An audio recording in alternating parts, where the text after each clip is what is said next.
Oi, boa tarde. Deixa eu só conferir aqui. Beleza. Vamos. Sexta-feira tem prova agora de atenção e estado de consciência, então hoje eu vou abordar um tema bacana para eu estudar aqui. Eu, ao invés de explicar como se fosse uma aula, primeiramente eu vou ler esse capítulo, porque eu ainda fiz favor de não ler, e eu acho que vai ser meio grandinho, 31 páginas. Esse daqui vai ser meio demorado. Mas vamos lá. Eu vou ir parando conforme a leitura também para fazendo minhas anotações, se não se importar. Vamos começar aqui. Aqui a gente tem bastante coisa para ver.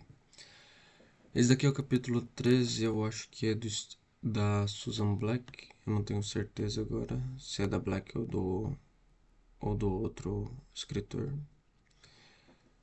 Vamos falar agora, capítulo 13 do livro dela, eu acho. Vamos falar sobre estados alterados da consciência.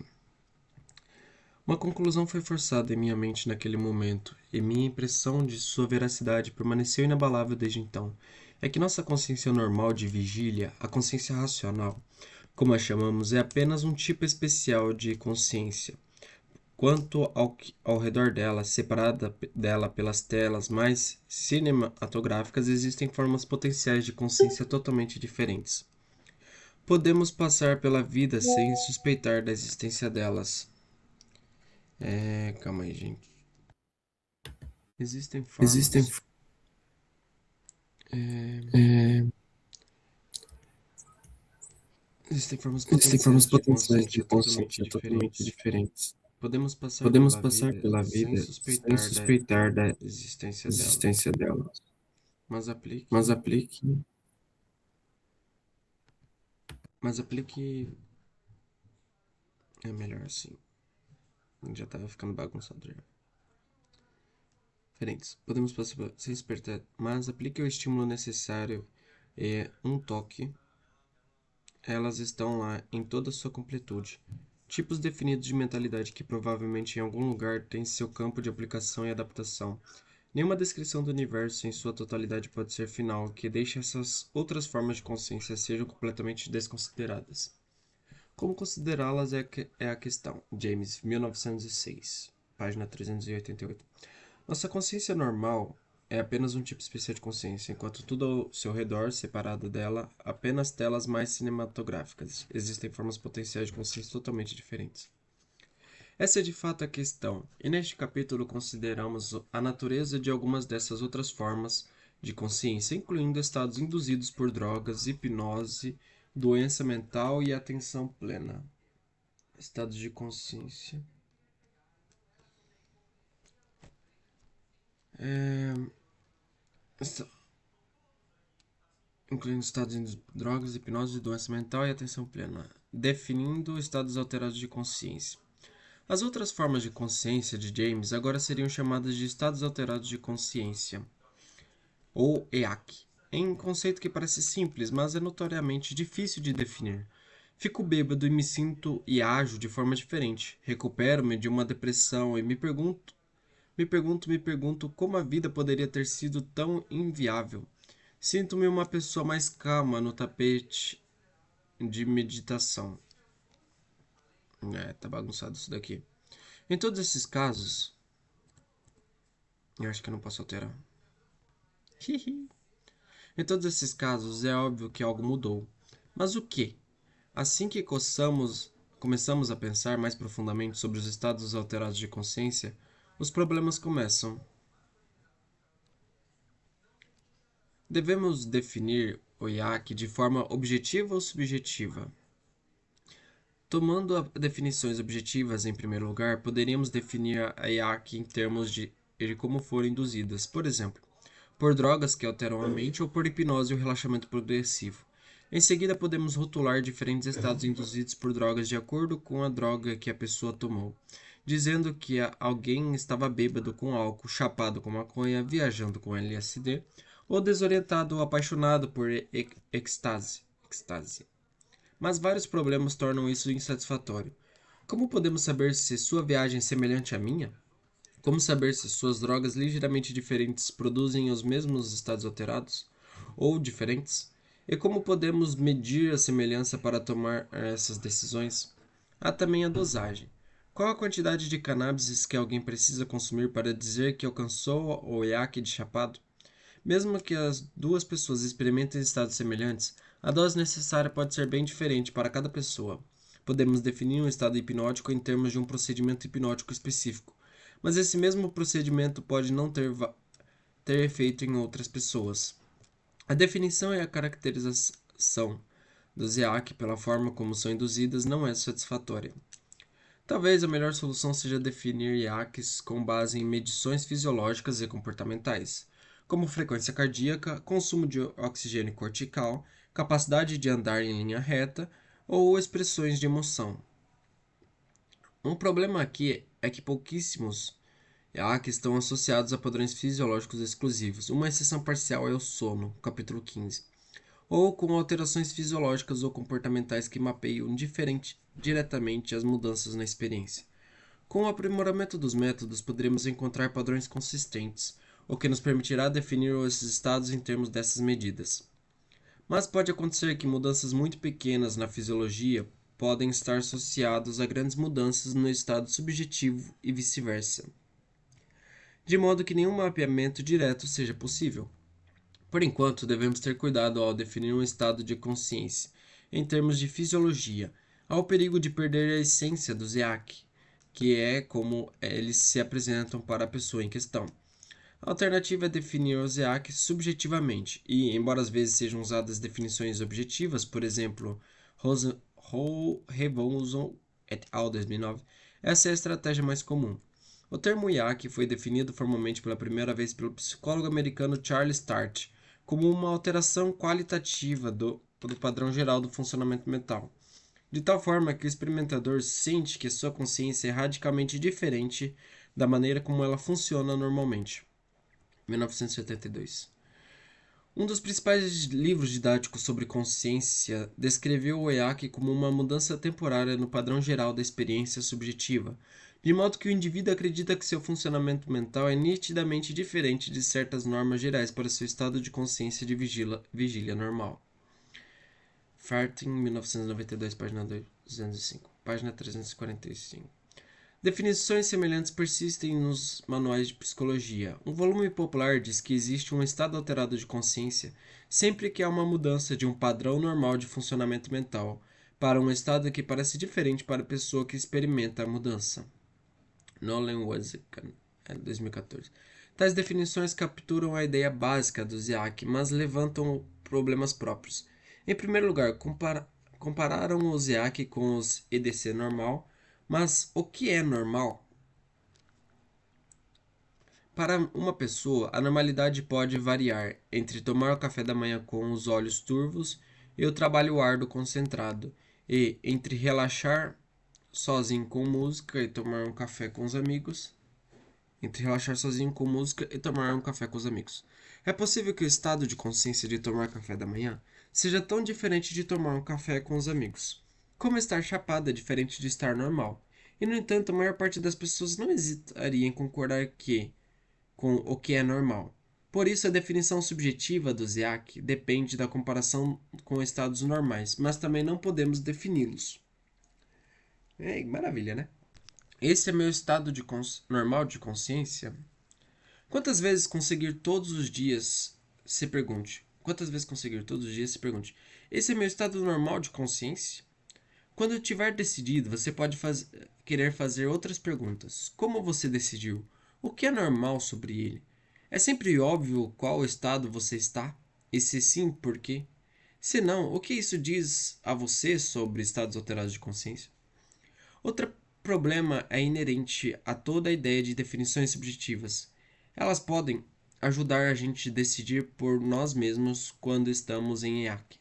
Mas logo que tentamos contar a outras pessoas, nossas palavras se tornam comportamentos objetivos pelo ponto de vista delas. E também pense no bêbado que cambaleia dizendo que está se sentindo perfeitamente normal. Ou no fumante de maconha de primeira viagem que dá risada da própria mão por 10 minutos enquanto insiste que a droga não teve nenhum efeito. Nesses casos, podemos pensar em medições fisiológicas, seriam mais apropriadas do que palavras. E mesmo quando as próprias palavras da pessoa parecem ser a melhor medida, Ainda há problemas porque os estados alterados são notoriamente difíceis de descrever. E pessoas diferentes têm diferentes experiências prévias, diferentes expectativas e diferentes modos de descrever as coisas. O treinamento pode ajudar, mas isso levanta outros problemas, tais como comparar as experiências de exploradores treinados com os de novatos? Você deve ter notado que entre esses problemas há um velho familiar. Existe de fato uma experiência consciente que existe além das coisas que as pessoas fazem e dizem sobre ela? Ou será que a própria consciência nada mais é do que esses comportamentos e descrições, como afirmam, por exemplo, os materialistas eliminativos, os teóricos da identidade e alguns funcionalistas? Que é da filosofia da mente, página 40. Se essas teorias forem corretas, então deveríamos ser capazes de entender completamente os estados alterados estudando os efeitos fisiológicos e o comportamento. E não deveria haver nenhum mistério. No entanto, para muitas pessoas, isso não faz justiça ao que elas sentem. Elas entram em um estado alterado profundo e tudo parece diferente. Elas se esforçam para descrevê-lo, mas de alguma forma as palavras não são suficientes. Elas sabem o que estão experienciando, mas não conseguem traduzir isso para ninguém mais. Elas sabem que sua experiência consciente mudou de uma forma que seu comportamento e suas palavras não conseguem transmitir. Elas estão certas? O que está alterado em um EAC? O que é alterado em um estado alterado de consciência? É uma pergunta estranha, mas interessante. De forma otimista, poderíamos dizer que a consciência mudou. Se for assim, estudar o que é alterado deve revelar o que a própria consciência realmente é. Infelizmente, tudo que aprendemos até agora mostra como isso é difícil. Não sabemos como medir as alterações em algo chamado consciência, em isolamento das alterações na percepção, memória ou outras funções cognitivo-emocionais. Portanto, para estudar o EAC, devemos começar estudando como essas funções mudaram. Todas as definições apresentadas acima, bem como a comparação do EAC com um estado normal, mencionam uma mudança no funcionamento mental. Então, quais tipos de funcionamento estão envolvidos? Fartley, em 1992, fornece uma lista. 1. Atenção, percepção, imagética e fantasia, fala interior, memória, processos de pensamento de nível superior, significado e significância, percepção do tempo, verdade, sentimento e expressão emocional, excitação, autocontrole, sugestionabilidade, imagem corporal e senso de identidade pessoal. É bastante coisa, né? Praticamente todas as funções.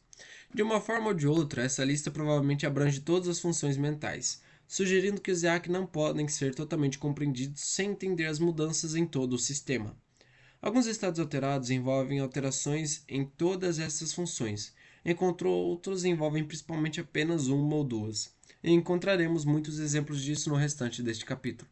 Por enquanto, podemos escolher apenas 3 variáveis principais que frequentemente mudam durante o EAC: atenção, memória e excitação. A atenção pode mudar em duas dimensões principais: direção e foco. Primeiro, a atenção pode ser direcionada para dentro ou para fora. Por exemplo, ao sonhar acordado, a entrada sensorial é amplamente ignorada e a atenção é concentrada em linhas de pensamento e imagens. Os bons sujeitos hipnóticos podem ignorar o mundo ao seu redor e concentrar-se inteiramente nas fantasias sugeridas pelo hipnotizador.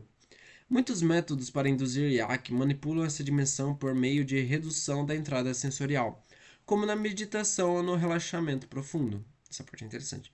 Ou sobrecarregando-a como em algumas práticas rituais. Em segundo lugar, a atenção pode ser focada de forma ampla ou restrita.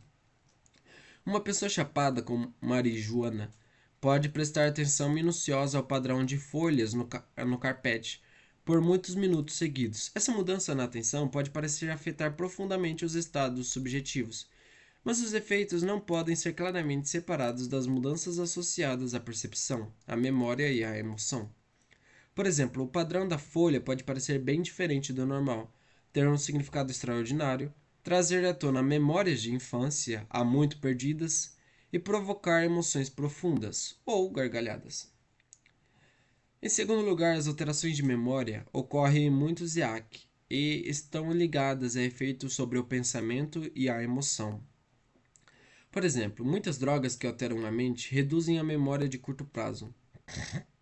Isso tem um efeito debilitante na conversa se você não conseguir se lembrar do que começou a dizer antes de terminar a frase, mas também pode criar uma atenção mais concentrada no aqui e agora, e até mesmo uma sensação de liberação.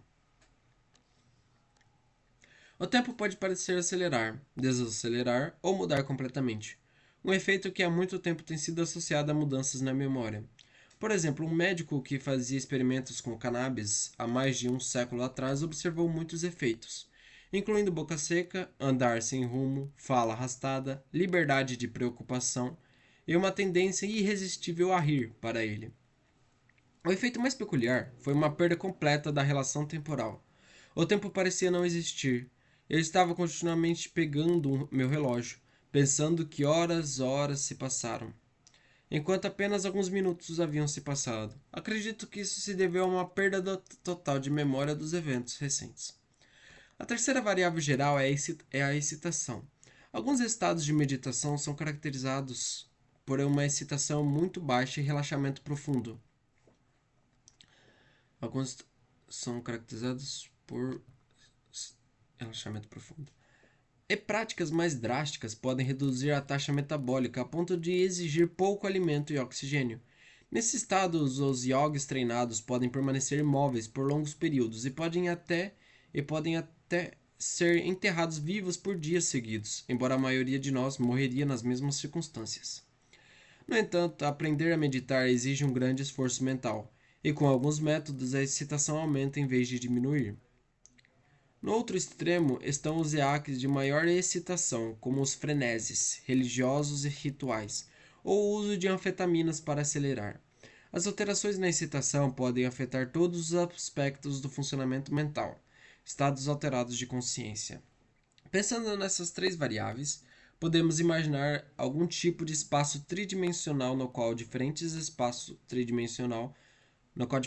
estados alterados podem ser posicionados, ou de forma mais realista, em um espaço multidimensional muito complexo no qual todos os EACs possíveis podem ser encontrados. Um espaço de estado fenomenal, ou fenoespaço, Metzger, 2009. Se os estados de consciência pudessem ser mapeados com precisão nesse espaço, poderíamos entender como cada um se relaciona com os outros, como cada um pode ser induzido e como passar de um estado para outro. Mas embora muitas tentativas tenham sido feitas, a tarefa não é fácil. Mapeamento dos estados de consciência. Imagine um vasto espaço multidimensional, no qual o estado atual de uma pessoa é definido por centenas ou até milhares de variáveis. Isso é muito confuso para se trabalhar. Para tornar a tarefa mais gerenciável, precisamos responder a duas perguntas principais. Primeiro, podemos simplificar o espaço e usar apenas algumas dimensões e, em caso afirmativo, quais? Em segundo lugar, quão discretos são os estados de consciência individuais? É possível ocupar qualquer posição no espaço multidimensional ou os possíveis estados de consciência estão separados uns dos outros por áreas impossíveis? Pergunta louca. Os primeiros psicofisiologistas tentaram mapear as sensações visuais e auditivas em espaços multidimensionais. Mas a primeira tentativa de mapeamento sistemático dos estados de consciência foi feita por Turt, em 1975. Ele descreveu um espaço simples com duas dimensões, irracionalidade e capacidade de alucinar. Ao traçar a posição de uma pessoa nesse espaço, ele imaginou apenas três grupos principais correspondentes aos estados de sonho: sonho lúcido, capítulo 15, e consciência comum. Todas as outras posições no espaço não podem ser ocupadas ou são instáveis. Portanto, você pode pairar brevemente entre a vigília e o sonho. Mas esse estado é instável e rapidamente dá lugar a um dos outros. Por esse motivo, Tart se refere às áreas ocupadas como estados discretos de consciência. Faz sentido. Para sair de tal região é preciso atravessar uma zona proibida, onde não é possível funcionar ou ter experiências de forma estável, até chegar a um espaço experiencial discretamente diferente. Em outras palavras, você pode estar aqui ou ali, mas não no meio. Quantos estados são discretos como esse, não sabemos. O esquema de Turt foi apenas uma maneira limitada e bastante informal de começar a mapear estados em um espaço. Um segundo espaço bidimensional mais sistemático é descrito por Stephen Lawrence, 2005. Suas dimensões são completamente diferentes: nível de excitação e consciência do ambiente e de si mesmo. A excitação refere-se à vigília fisiológica ou o nível de consciência e depende do sistema de excitação do tronco cerebral.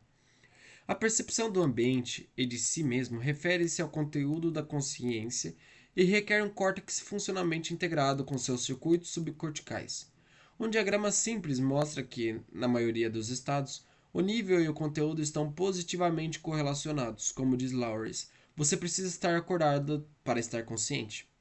O sono REM é uma exceção notável.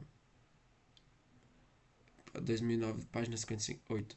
Outras exceções discutidas por Lawrence são o estado vegetativo, o sonambulismo e alguns tipos de convulsão, todos os quais envolvem alguma vigília sem consciência aparente. Interessante. O modelo AIM é um mapa tridimensional desenvolvido pelo psiquiatra americano e pesquisador do sono Alan Robson, 1999, e recebeu o nome de suas dimensões. A energia de ativação é semelhante à excitação e pode ser medida, por exemplo, usando o EEG. A fonte de entrada pode variar entre fontes de informação totalmente externas ou totalmente internas. O modo é a proporção de aminas para colinas. Durante a vigília, as aminas neurotransmissores e neuromoduladores, incluindo a noradrenalina e a serotonina, predominam e são essenciais para o pensamento racional, a volição e o direcionamento da atenção. Durante o sono REM, a acetilcolina assume o controle e o pensamento se torna delirante, irracional e irrefletido. A proporção entre esses dois é o modo de Robson. Interessante. Os estados podem agora ser posicionados no que Robson chama de espaço cérebro-mente. Medindo-se ao longo dessas três dimensões, ele enfatiza que esse é um modelo totalmente artificial, mas se baseia em dados específicos e reconhece a natureza em constante mudança dos estados cérebro-mente.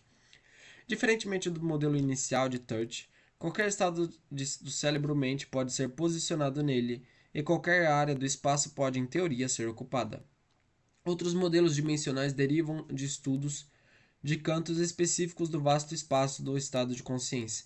Uma pesquisa sobre a profundidade da meditação entre 300 meditadores de yoga, budistas e MT resultou em outras três dimensões. MT. Místicos. Eu acho que é experiência mística, êxtase, contato com uma força superior, nirvana, ausência de pensamento, absorção total. Então acho que eu já entrei em nirvana. Não sei. Experiência mística. E relaxamento mental e corporal, redução da tensão. Outros mapas feitos por praticantes espirituais variam de tipos evolutivos unidimensionais. Capítulo 10.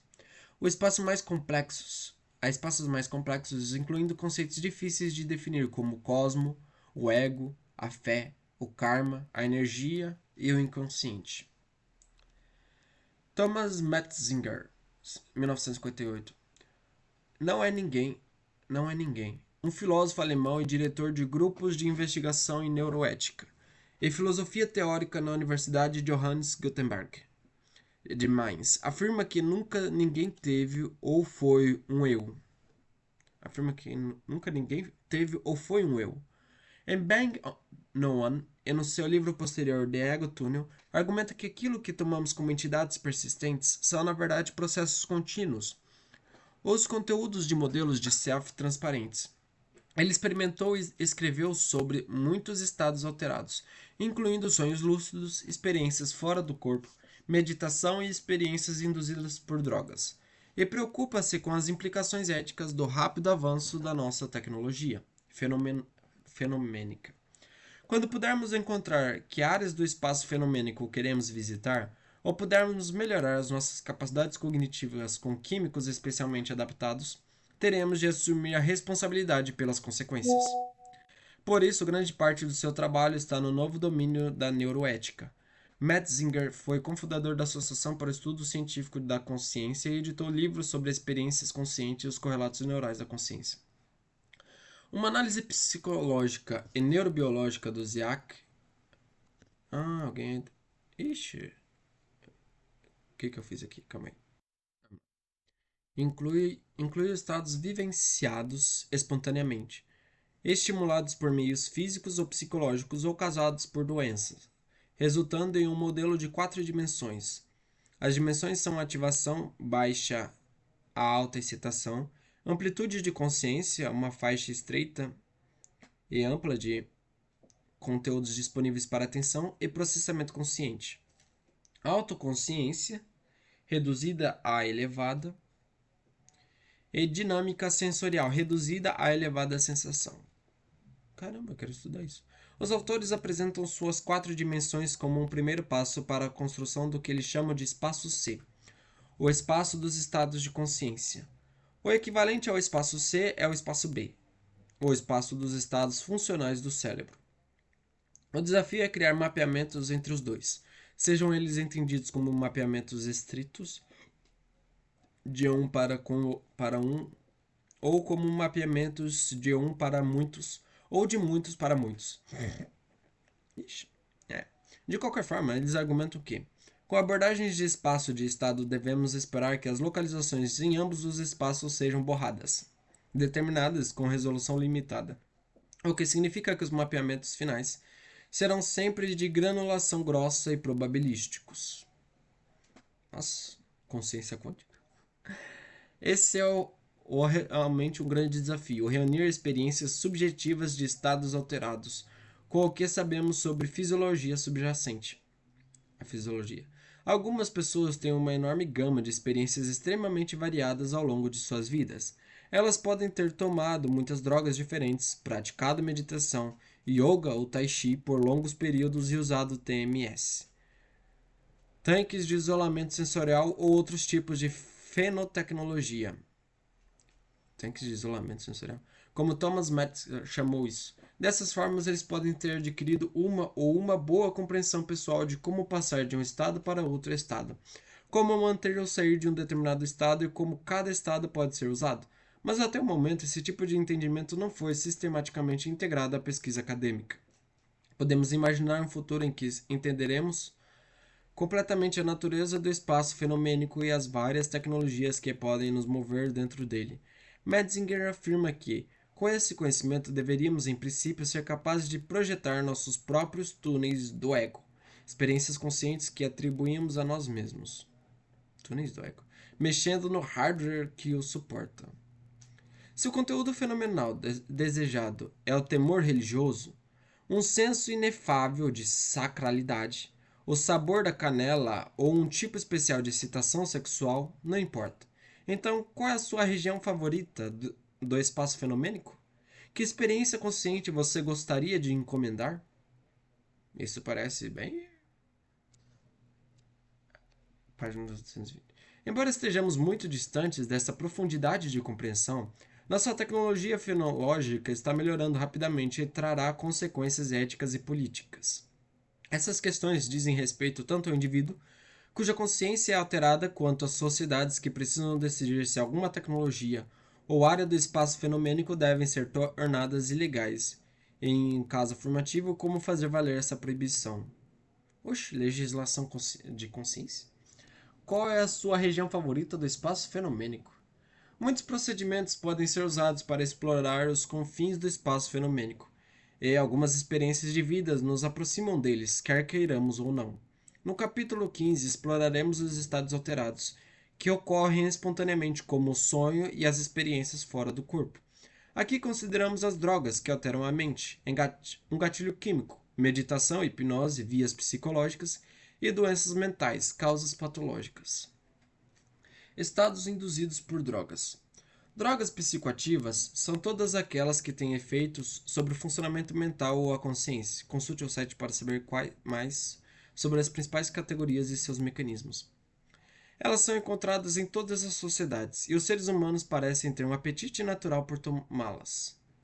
1998. Todas elas funcionam alterando a ação de neurotransmissores ou neuromoduladores endógenos. Por exemplo, eles podem aumentar o efeito de um neurotransmissor imitando-o, estimulando sua liberação ou bloqueando sua recaptação para que seus efeitos durem mais. Ou podem reduzir os efeitos inibindo a liberação ou bloqueando sua recepção na membrana pós-sináptica. Uma razão pela qual os efeitos das drogas que alteram a mente podem ser tão dramaticamente amplos é que até mesmo um único neurotransmissor pode estar ativo em muitas regiões diferentes do cérebro. Conhecendo o modo de ação de uma droga e compreendendo o sistema que ela afeta, devemos, em princípio, ser capazes de entender exatamente por que cada droga tem o efeito que tem. Durante milhares de anos, pessoas de todas as culturas utilizaram substâncias psicoativas para induzir estados especiais de consciência. As drogas psicoativas podem ser classificadas em vários grupos principais. Todas têm efeitos distintos no cérebro e na experiência. Discutidos em mais detalhes aqui estão alguns dos diferentes grupos que têm os efeitos mais profundos na consciência. Estimulantes. Muitas drogas sintéticas estão relacionadas à anfetamina. Talvez a mais conhecida seja a 3,4-metilenoxidimetanfetamina. Até ali rápido. MDMA. Ou êxtase. O MDMA tem 3 efeitos principais no cérebro: inibir a recaptação de serotonina, induzir a liberação de serotonina e dopamina. Recaptação. A serotonina desempenha um papel importante na regulação do humor e do sono, e a dopamina ajuda a mediar o comportamento motivado por recompensas, bem como respostas interpretativas de outro e ao ambiente. Portanto, não é de surpreender que o MDMA tenha uma mistura de efeitos semelhantes aos da anfetamina e psicodélicos, incluindo aumento de energia. Aumento de energia, aprimoramento de sensações táteis e outras sensações, e sentimentos de amor e empatia, pelo que às vezes é chamado de empatogênico ou entactogênico. Os efeitos, como ocorre com tantas outras drogas psicoativas, são altamente dependentes do ambiente em que é consumida. Em festas e clubes, o aumento da energia facilita a dança a noite toda, e o bombardeio de música e luz aumenta os efeitos. Mas o MDMA também pode ser usado para aumentar a intimidade e o sexo, ou para resolver problemas pessoais. Quando tomado sozinho, especialmente em um ambiente bonito, como montanhas ou oceano, o MDMA pode levar a uma profunda sensação de união com o universo e amor por toda a criação, e algumas raves são consideradas pelos envolvidos como eventos espirituais. Sauders. Como muitos derivados de anfetamina, o MDMA produz tolerância e causa dependência. Há algumas evidências de danos de longo prazo ao sistema serotoninérgico decorrentes do uso moderado. Embora o cérebro possa se recuperar com a abstenção e os efeitos de longo prazo ainda não sejam totalmente conhecidos.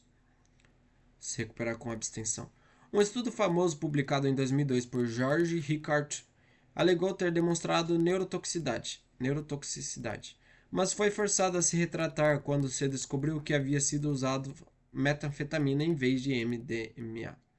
As pessoas que usam MDMA para explorar estados alterados ou para fins espirituais tendem a não tomá-lo com frequência ou misturá-lo com outras drogas e, portanto, podem ter menos probabilidade de sofrer qualquer dano associado ao uso excessivo e ao abuso.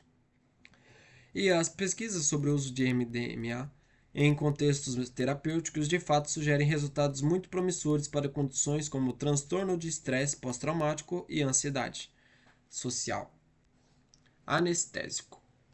Interessante. A maioria dos anestésicos não produz estados alterados interessantes e, de fato, foram projetados para não produzi-los. Entretanto, alguns gases e solventes anestésicos como éter, cloroformo e óxido nitroso podem induzir estados alterados bastante profundos. Quando William James atravessou aquela tela de filme em outra forma de consciência, ele havia inalado o ar misturado com óxido nitroso, um gás isolado pela primeira vez por Sir Humphrey Davy no Pneumatic Institute, um centro de pesquisa médica em Bristol. Os efeitos eufóricos logo fizeram com que ele fosse apelidado de gás do riso, usado para entretenimento em festas exclusivas. Pelo mesmo motivo, as pessoas agora enchem balões com óxido nitroso e a respiram para obter um efeito breve e agradável. Gás da risada.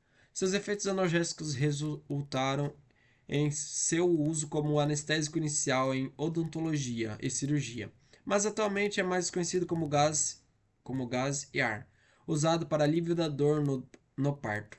Dave corajosamente fez experimentos com muitos gases, tomando-os ele mesmo, e respirou sua primeira dose de óxido nitroso em 11 de abril de 1799. Ele descreveu uma emoção imediata, um prazer em todos os membros e uma intensificação da visão e da audição. Ele ficou extremamente excitado, gritando e pulando pelo laboratório. Ele perdeu a preocupação com coisas externas e entrou em um novo mundo de ideias, teorias e descobertas imaginárias. Ao voltar à normalidade, ele afirmou que nada existe além de pensamentos. Os opostos do mundo, cuja contradição e conflito fazem todas as nossas dificuldades e problemas, foram fundidos em unidade. James, 1902, página 388. Os opostos do mundo. Isso soa exatamente como o que Tarde tinha em mente quando descreveu diferentes estados de consciência como tendo lógicas diferentes ou envolvendo diferentes maneiras de ver o mundo, o que o levou à ideia de ciências específicas do estado. Conceito. Parece que David tinha sido transformado em um idealista filosófico, que suas crenças intelectuais eram diferentes nos estados alterados. Um século depois, outro explorador da anestesia disse exatamente o mesmo depois de inalar éter misturado com ar. Então me dei conta de que a única posição lógica era o idealismo subjetivo, e portanto minha experiência deve ser a realidade. Então aos poucos comecei a perceber que eu era o um, e o universo da qual eu era o princípio estava se equilibrando em sua completude. Dunbar, 1905. James descreveu o óxido nitroso como estimulante de uma consciência mística artificial, na qual profundidade além da profundidade da verdade é revelada e depois desaparece quanto a droga passa, muitas vezes deixando apenas palavras sem sentido. No entanto, a sensação de significado e insight permanece, e as ideias foram comparadas com as do Zen. Austin, 2006. Há uma experiência de reconciliação, disse James, uma percepção monista em vez de dualista, como se os opostos do mundo, cuja contradição e conflito criam todas as nossas dificuldades e problemas, fossem fundidos em uma unidade. Como o próprio James disse, a questão é como considerar essas revelações. A cetamina é um anestésico dissociativo, embora raramente seja usado para anestesia em humanos porque pode induzir sintomas esquizotípicos e pesadelos aterrorizantes, além de possíveis danos a longo prazo. Morgan, 2011. Sua principal ação é como antagonista de NMDA, mas entre outros efeitos estão inibição de recaptação de serotonina, dopamina e noradrenalina. A cetamina afeta a atenção, interrompendo o direcionamento deliberado da atenção em vez de capturar a atenção de fora.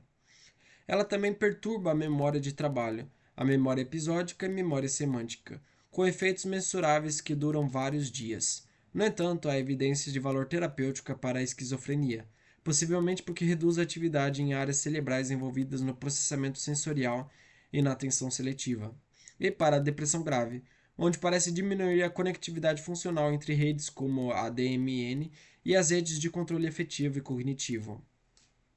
Depressão grave. Como droga recreativa, o K ou K especial é usado em doses subanestésicas por seus efeitos psicológicos estranhos que variam de paz, euforia e sensações vestibulares de flutuação e queda até um estado dissociado de desrealização e despersonalização, em que as coisas parecem distantes, irreais ou inexplicáveis. Acho que eu não posso usar isso não. Quando injetado, os efeitos começam em alguns minutos e duram cerca de meia hora. Quando ingerido, o efeito é muito mais lento e mais duradouro, com efeitos posteriores que duram várias horas. Ciências de estados específicos. Charles Tart, em 72, propôs a criação de ciências específicas do estado, CEI, comparando as EDC, estados de consciência, aos paradigmas da ciência. Os paradigmas são estruturas científicas gerais dentro das quais a ciência normal opera e cujas suposições geralmente permanecem inquestionáveis até que haja tantas anomalias que uma revolução científica ou mudança de paradigma tenha que ocorrer. levando a um novo paradigma. Cohen, 1962. Dentro de um paradigma, aplica-se uma certa lógica autoconsistente. Certas regras são tidas como aceitas e todos os dados são interpretados dentro dele. Em um paradigma diferente, outras regras se aplicam. O mesmo acontece com os estados de consciência de Sturge. Eles também envolvem regras e formas de ver as coisas que são autoconsistentes, mas diferentes das que se aplicam em outras EDCs. Portanto, diferentes estados podem precisar de diferentes tipos de ciência.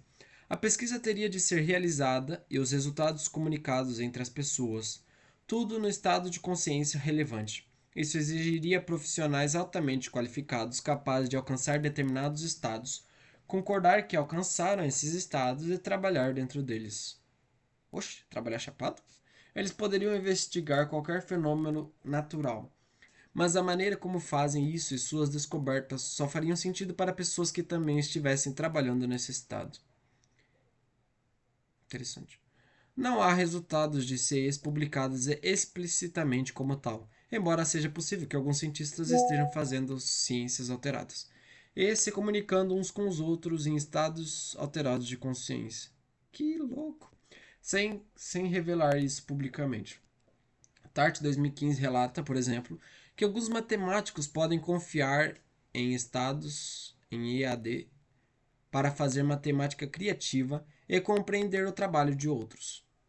Podem confiar em ele. Não há dúvida de que muitas descobertas científicas foram feitas por pessoas que viram seus problemas de forma diferente em um estado alterado de consciência e depois trouxeram essa percepção de volta ao ADC normal, estado de consciência normal. Mas isso é apenas a metade do caminho. De qualquer forma, a proposta é interessante porque questiona o pressuposto usual de que o estado normal é o único ou o melhor estado em que a ciência ou outras pesquisas podem ser feitas. Uai.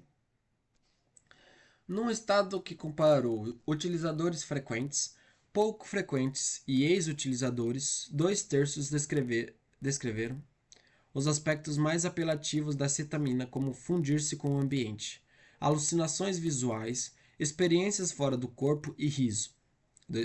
2008.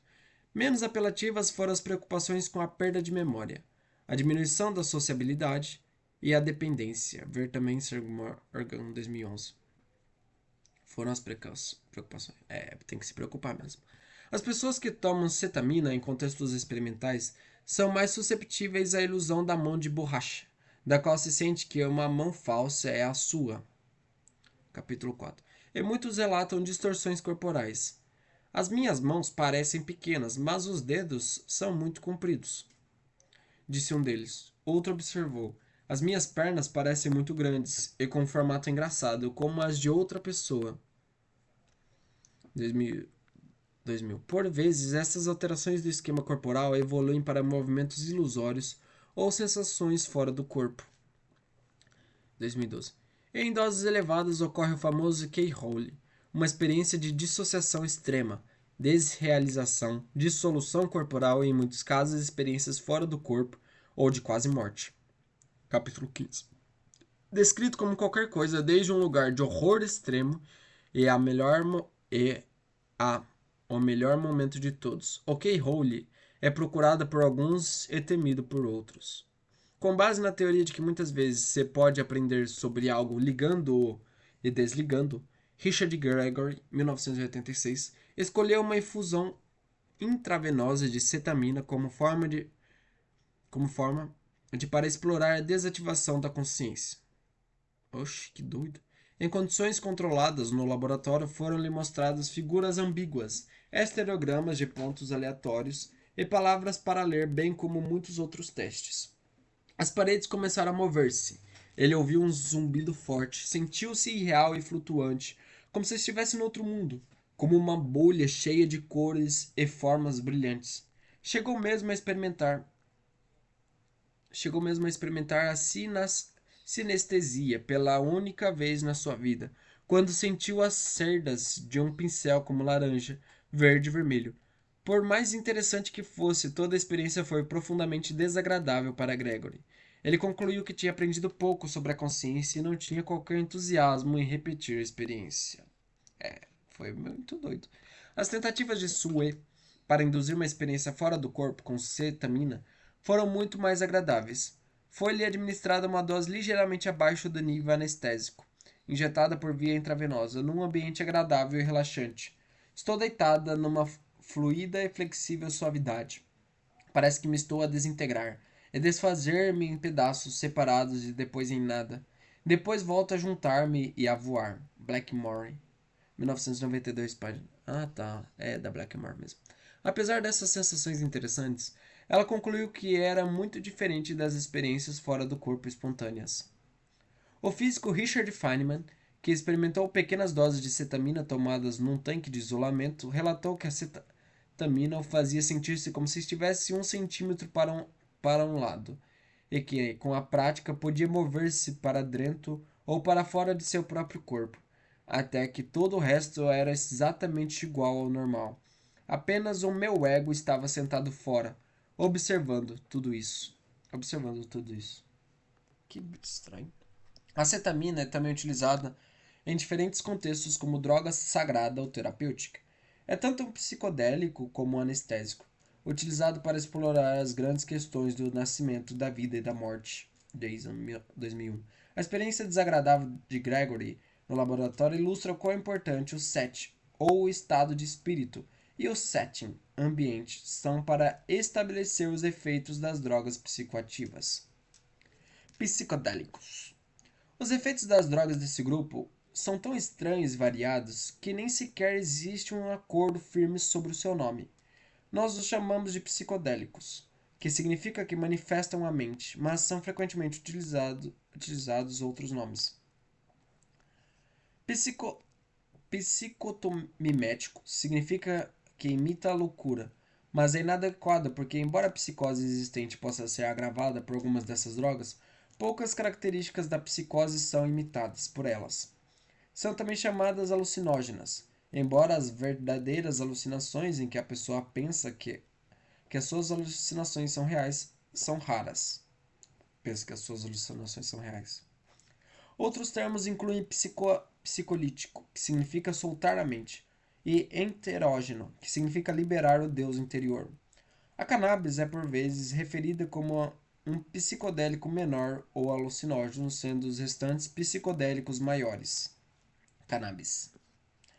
A conhecida e bela planta cannabis sativa é utilizada para fins medicinais há cerca de 5.000 anos e como fonte de fibra resistente para roupas e cordas há ainda mais tempo. Early, 2002. A cannabis contém centenas de componentes químicos, incluindo uma gama de pelo menos 85 canabinoides. Os mais importantes são o cannabinol, CBN, o cannabidiol, CBD, cannabidiol, e o tetrahidrocannabidiol, THC, o principal constituinte psicoativo. No século XIX, a cannabis, também conhecida como marijuana, era amplamente utilizada como um medicamento. O uso médico e o conhecimento foram depois restringidos por mais de meio século de proibição, 2003.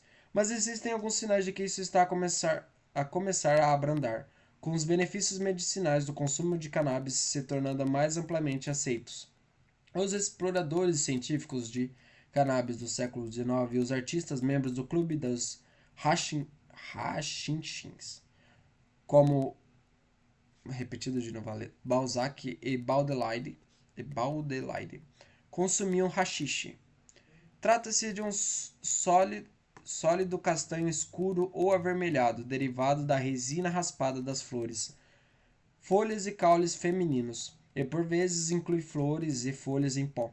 A cannabis também pode ser transformada numa tintura com álcool, ou uma bebida misturada com leite, açúcar e especiarias, ou cozinhada com manteiga ou outras gorduras de chocolate, em chocolate, bolos ou pratos salgados.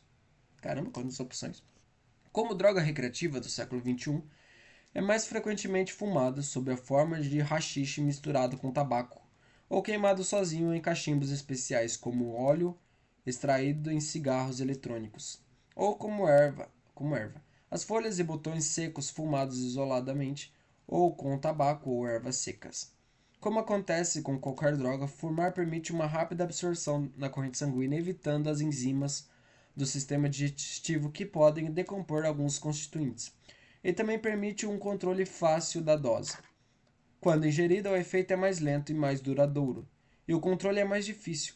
Os principais ingredientes ativos são todos solúveis em gordura, e alguns podem permanecer dissolvidos na gordura corporal durante muitos dias ou mesmo semanas após o consumo.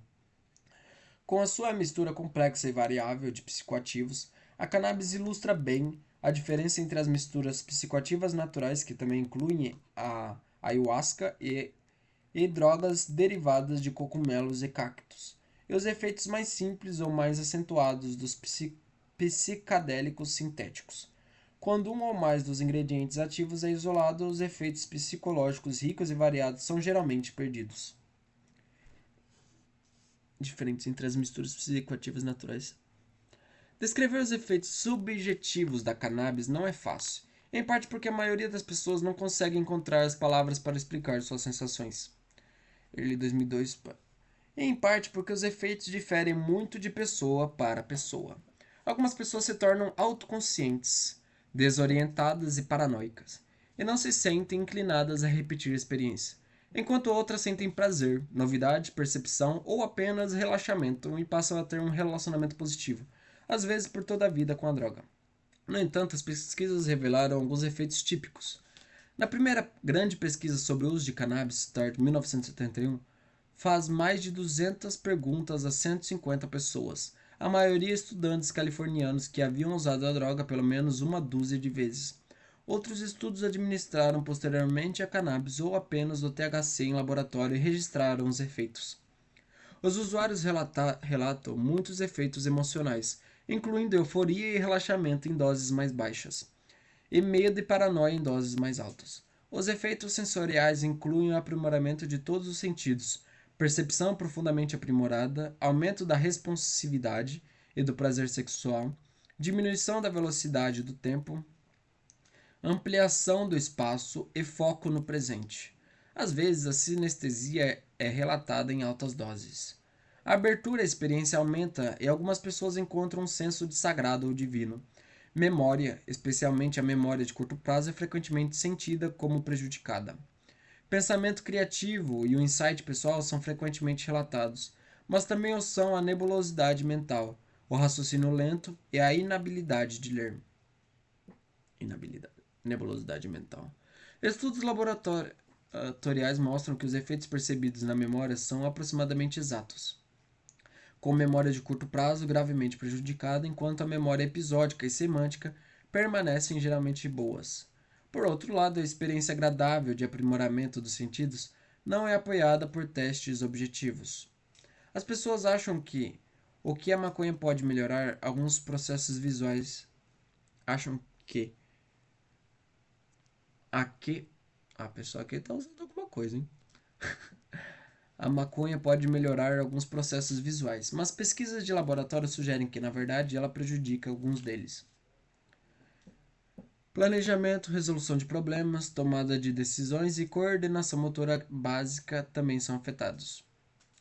Há também algumas evidências de efeitos de longo prazo sobre o desenvolvimento do cérebro, especialmente a conectividade neural em áreas específicas como o pré-córneos e a fímbria, e em outros aspectos da saúde física e mental. Mas essas evidências são quase exclusivamente correlacionadas em vez de demonstrarem correlação. As variedades de cannabis variam em termos de ingredientes e efeitos. Por exemplo, o canabidiol, CBD, é encontrado em altos níveis na cannabis natural, mas em níveis muito mais baixos nas variedades modernas de skunk, criadas para obter altos preços no mercado ilegal. Alguns estudos sugerem que o CBD pode proteger contra alguns dos efeitos nocivos do THC. Um compete com o outro.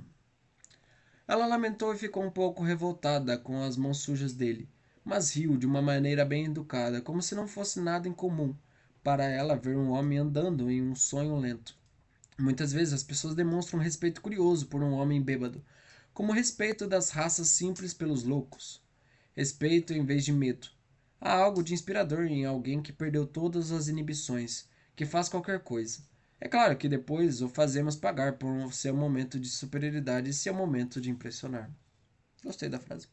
O que podemos aprender sobre estados alterados de consciência com essa extraordinária mistura de efeitos complexos? Aqui temos uma gama de estados buscados por milhões de pessoas em todo o mundo, que parecemos ser capazes de descrever apenas como uma mistura de efeitos sobre o pensamento, a percepção, a emoção e outras funções cognitivas. Quanto a mapeá-las, a tarefa parece assustadora. Não só é difícil posicionar o fato de estar chapado em relação a outros estados alterados de consciência, mas a própria sensação de estar chapado varia muito. Usuários experientes podem discriminar prontamente entre a cannabis, que induz a experiências inebriantes ou intelectuais, ou suaves e relaxantes, e a erva do riso, que torna tudo mais engraçadas. Elas podem expressar mudanças claras na natureza de suas experiências, que podem ou não concordar com os resultados de testes científicos que usam, outra vez repetida, outras medidas além de autorrelato verbal. Estamos muito longe de uma ciência dos estados alterados que possa dar sentido a tudo isso.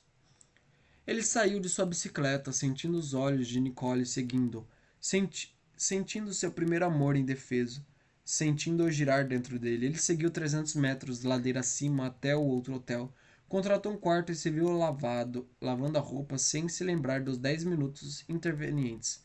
Apenas uma espécie de rubor de embriaguez entrecortado por vozes sem importância que não sabiam o quanto ele era amado. Scott Fried, 1934. Discutindo estados alterados de consciência. As pessoas que experimentam estados alterados geralmente gostam de falar sobre elas, seja para compartilhar seus insights, rir de suas aventuras ou explorar seus medos. Isso precisa de um ambiente seguro e de apoio, e você, como líder de qualquer discussão, deve decidir se pode proporcionar isso ou não. Em muitos países europeus e agora também em muitos estados dos Estados Unidos, a cannabis foi descriminalizada para uso medicinal e ou recreativo.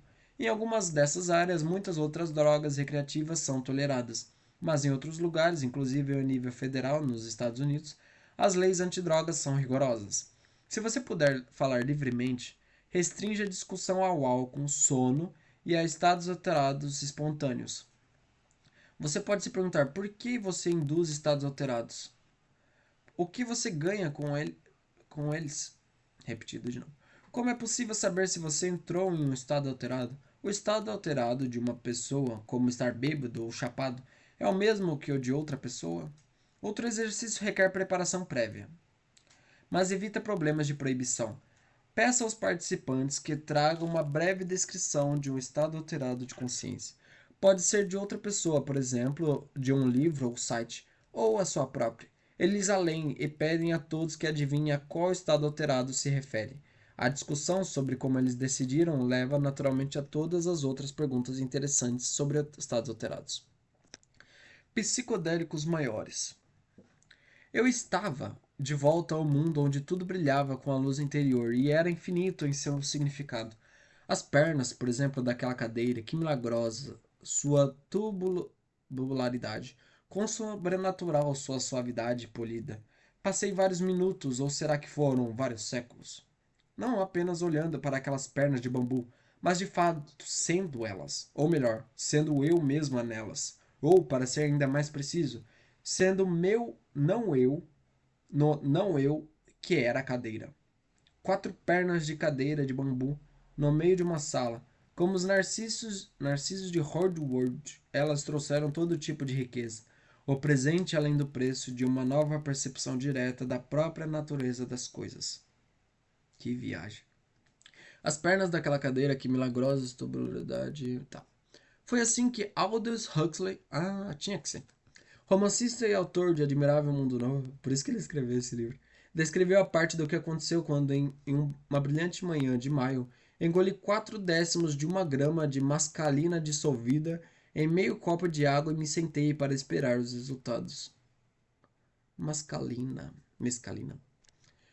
Em The Doors of Perception, ele descreve como um vaso de 3 flores mal selecionadas se tornou um milagre da criação, Como o tempo e o espaço se tornaram insignificantes, como seu próprio corpo parecia perfeitamente capaz de agir sem ele, e como tudo simplesmente era em sua própria essência.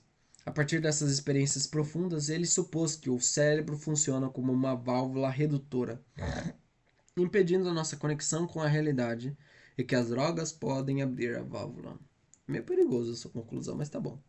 Se as portas da percepção fossem abertas, tudo apareceria ao homem como é, infinito. William Black.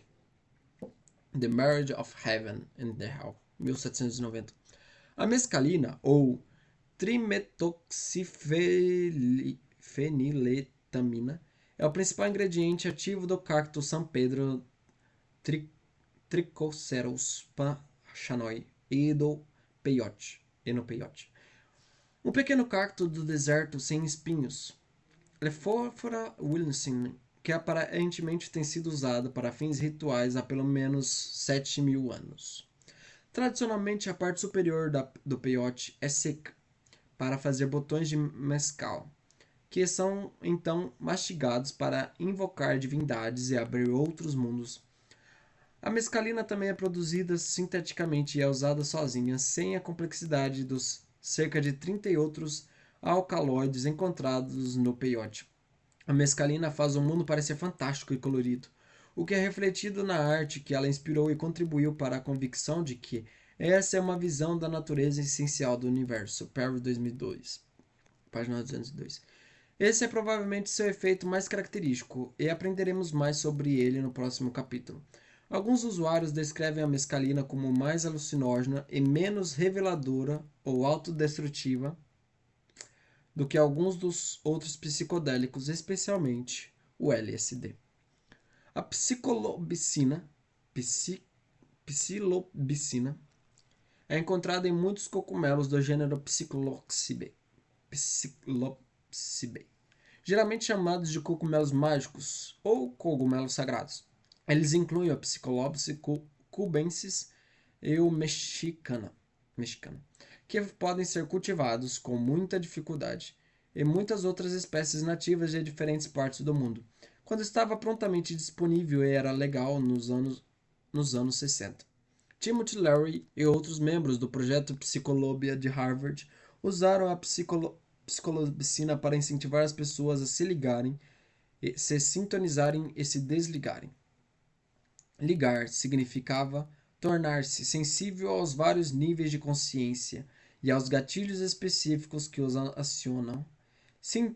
Sintonizar significa interagir harmoniosamente com o mundo ao seu redor. Desligar significa autoconfiança, a descoberta da singularidade de cada um compromisso com a mobilidade, escolha e mudança. Os efeitos da psilocibina geralmente duram de 3 a 4 horas, o que torna uma droga muito mais manejável do que o LSD. E por essa razão é preferível para pesquisas científicas, incluindo estudos sobre terapia psicodélica assistida para o tratamento da depressão. Herbert Harris, 2016. E para ajudar a reduzir a ansiedade e melhorar a qualidade de vida em doentes terminais. 2016. O risco de efeitos psicológicos adversos para usuários saudáveis que tomam doses normais é baixo. E também é alegado que a droga induz experiências místicas e religiosas. A psilocibina geralmente induz a sensação de que o próprio eu está se desintegrando e se fundindo com o resto do mundo. E essa dissolução do ego está associada à diminuição da conectividade funcional entre o lobo temporal medial e as regiões corticais de alto nível, bem como uma redução da comunicação interhemisférica. Dado que a psilocibina tem a intenção de expandir a mente, os pesquisadores ficaram surpresos ao descobrir que, quando experiências profundas foram induzidas em um scanner de fMRI, foram encontradas apenas reduções no fluxo sanguíneo cerebral, especialmente no tálamo e no córtex cingulado. Alguns consideraram esse fato como apoio à ideia de Huxley de que as drogas psicodélicas abrem a válvula redutora da mente. Que viagem. Então, nesse sentido, o cérebro não estaria muito bem trabalhando, porque teria menos corrente sanguínea. Oxi. Ele estaria menos ativo e produzindo mais efeito? Outro poderoso psicodélico enteógeno encontrado em plantas é a DMT, N,N-dimetiltriptamina, às vezes chamada de molécula do espírito. O DMT induz alucinações visuais e auditivas vívidas, bem como distorções corporais e experiências fora do corpo. O místico e psiconauta americano Terence McKenna teria dito: "Você não pode imaginar uma droga mais estranha ou uma experiência mais estranha." Ele teve algumas experiências muito estranhas. Fumado em sua forma pura, o DMT age muito rapidamente. As alucinações visuais dramáticas e sons estranhos surgem quase que imediatamente e duram pouco tempo, convidando a comparações com uma viagem de LSD de 8 horas, comprimida em 15 minutos. Para o psicólogo Ronald Siegel, as viagens com DMT estão entre as experiências com drogas mais intensas do mundo, e somente sua brevidade as torna suportáveis. Nick Sand, o químico clandestino que sintetizou o DMT pela primeira vez e descobriu que ele podia ser fumado, diz: "O que o DMT abre em nós é tão profundo que é impossível expressá-lo verdadeiramente. A experiência nunca deixou de me surpreender." Os usuários frequentes falam sobre a descoberta do DMT e tomam altas doses para alcançá-la, mas enquanto alguns dizem que a descoberta é uma transição para o hiperespaço do DMT, é um estado alterado muito óbvio, outros dizem que não pode ser descrito de forma alguma. A ingestão de DMT deveria significar um efeito mais lento e duradouro, mas o DMT é rapidamente destruído no estômago pelo grupo de enzimas da monoamina oxidase, MAO, que decompõe a adrenalina, a dopamina, a serotonina e a melatonina. Nossa, junção dos três. No entanto, os xamãs amazônicos têm produzido e bebido DMT na forma da tradicional bebida curativa chamada ayahuasca, ou iagé há centenas e possivelmente milhares de anos. Como isso é possível? A ayahuasca é baseada na videira Beninsteriopsis caapi, também chamada de videira do espírito, cipó da alma ou cipó dos mortos. Mistura com outras folhas, por exemplo, Psychotria viridis ou Psychotria cartilagiensis. É um dos sistemas de administração de drogas mais sofisticados e complexos existentes. Callaway, 1999. A mistura funciona porque o cipó CAP contém inibidores de MAO, as beta-carbolinas hermilina e tetrahidroharmina. Nossa, sabe como é difícil pronunciar esse químico. Enquanto as outras plantas contêm DMT. Se parece impossível que os povos antigos pudessem ter desenvolvido essa mistura sem saber nada de química. A verdade é provavelmente mais simples. Quando tomado sozinho, o cipó CAP tem algumas propriedades psicoativas. Ele aumenta os níveis de monoaminas, como a dopamina e a serotonina. Então é possível que ela tenha sido descoberta primeiro e que as outras plantas contendo DMT tenham sido adicionadas posteriormente. Tradicionalmente, uma droga curativa, a ayahuasca, está se tornando mais popular longe de seu ambiente original, com o aumento do turismo de ayahuasca. Um efeito frequente é vômito intenso, o que dá à droga outro de seus nomes comuns, a droga do vômito. Caso contrário, depois de alguns minutos e uma hora, ocorre uma variedade desconcertante de sensações corporais, transformações, visões e insights.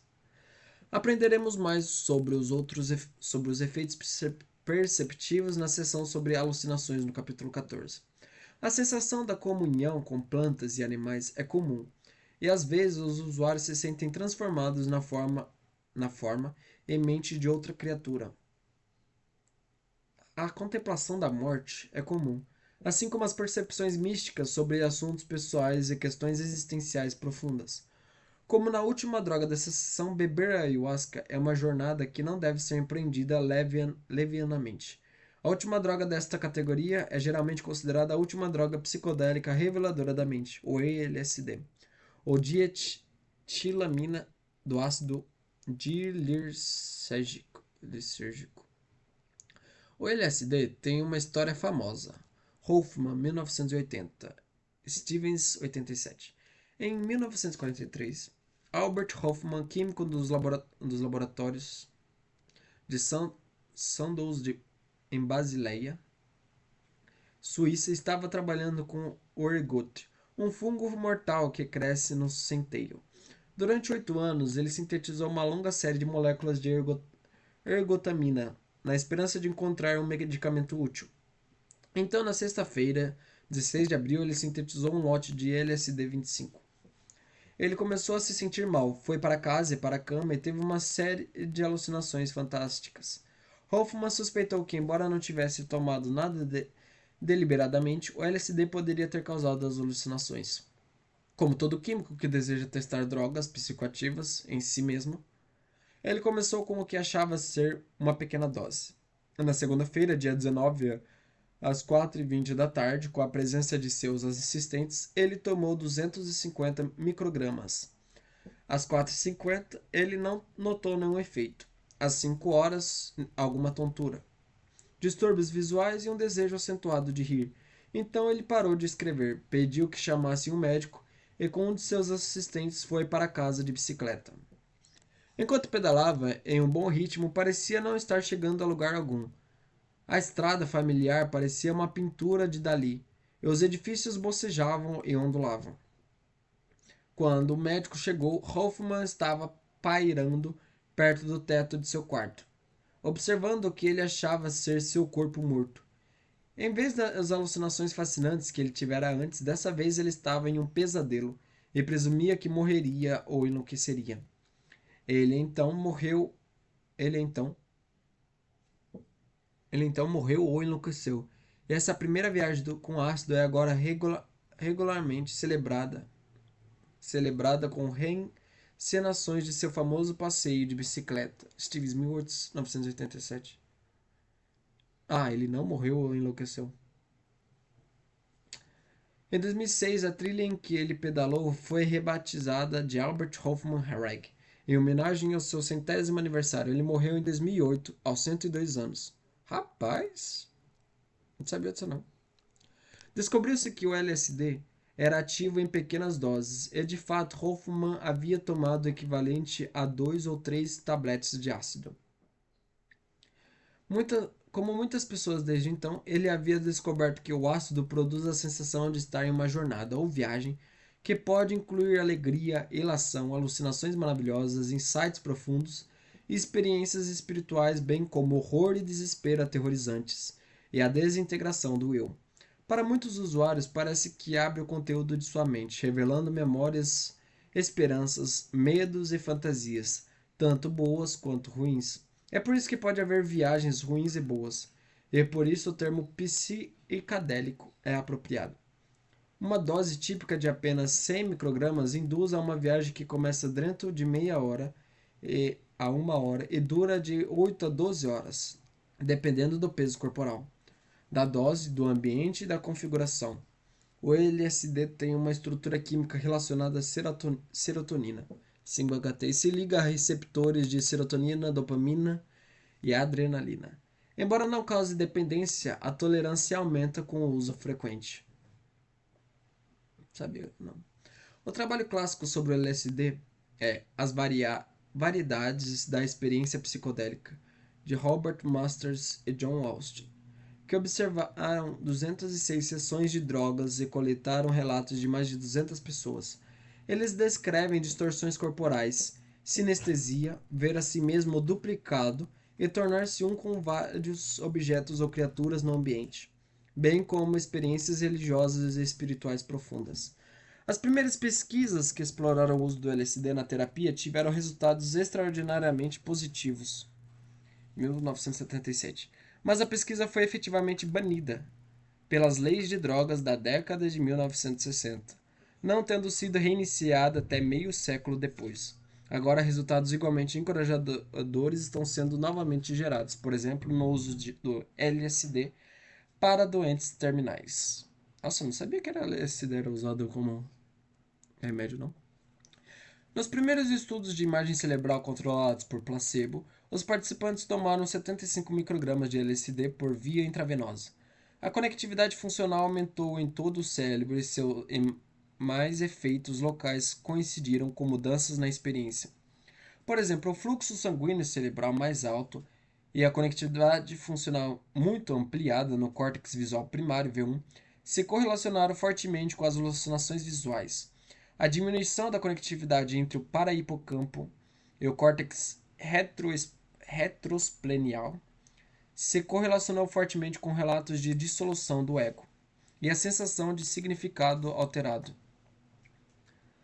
implicando a importância desse circuito específico para a manutenção do self, ou ego, e seu processamento de significado. Uma modelagem integrada inspirada em informações de estados psicodélicos tenta justificar o fato de que tais estados parecem ser sobre mais coisas do que os estados conscientes normais de vigília, mas envolve menos organização e categorizações sistemáticas. Da perspectiva da IT, perspectiva da teoria local, acho que é isso. Eu não lembro agora essa sigla. Essa mistura pode ser explicada como resultado de um aumento da entropia neural, levando a uma maior flexibilidade cognitiva combinada com informações reduzidas de causa e efeitos sobre todos os estados passados e futuros do sistema. Oxi. Em outros estados, o aumento da conectividade das junções tempoparentais está correlacionado com a dissolução do ego e diminuição da conectividade funcional da rede de modo padrão, RPMP, correlacionada com menos imagens relacionadas ao passado. Isso tem implicações para o tratamento de condições como a depressão, que envolve ruminação excessiva sobre o passado, provavelmente mediada pela RPMP. Ruminação.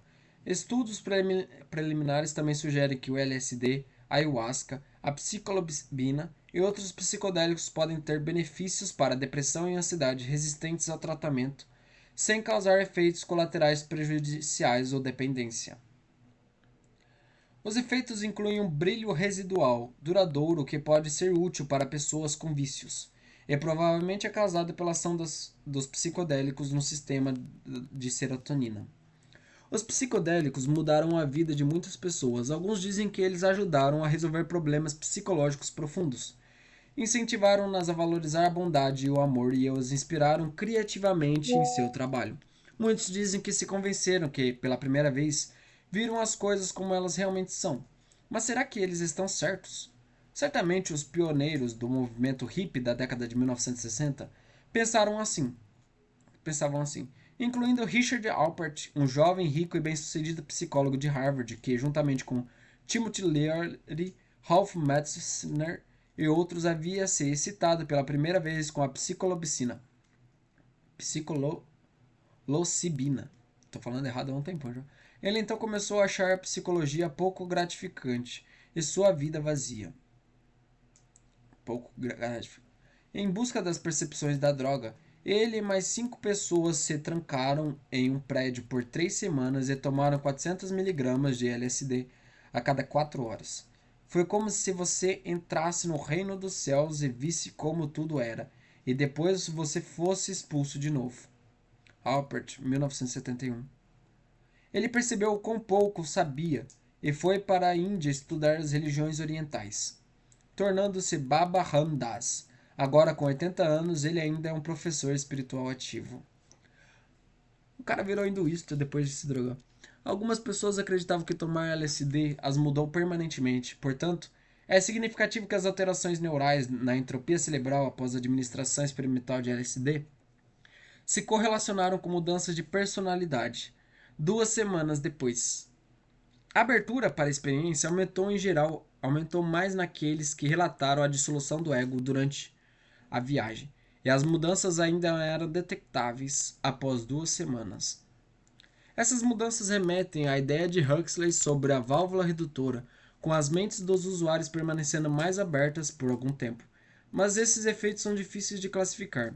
Será que alguém que é modificado ao tomar um alucinógeno importante passa a ter um EDC permanentemente alterado? Estado de consciência alterado? Ou seu novo estado se torna a norma contra a qual outros estados de consciência podem ser julgados? Seu novo estado.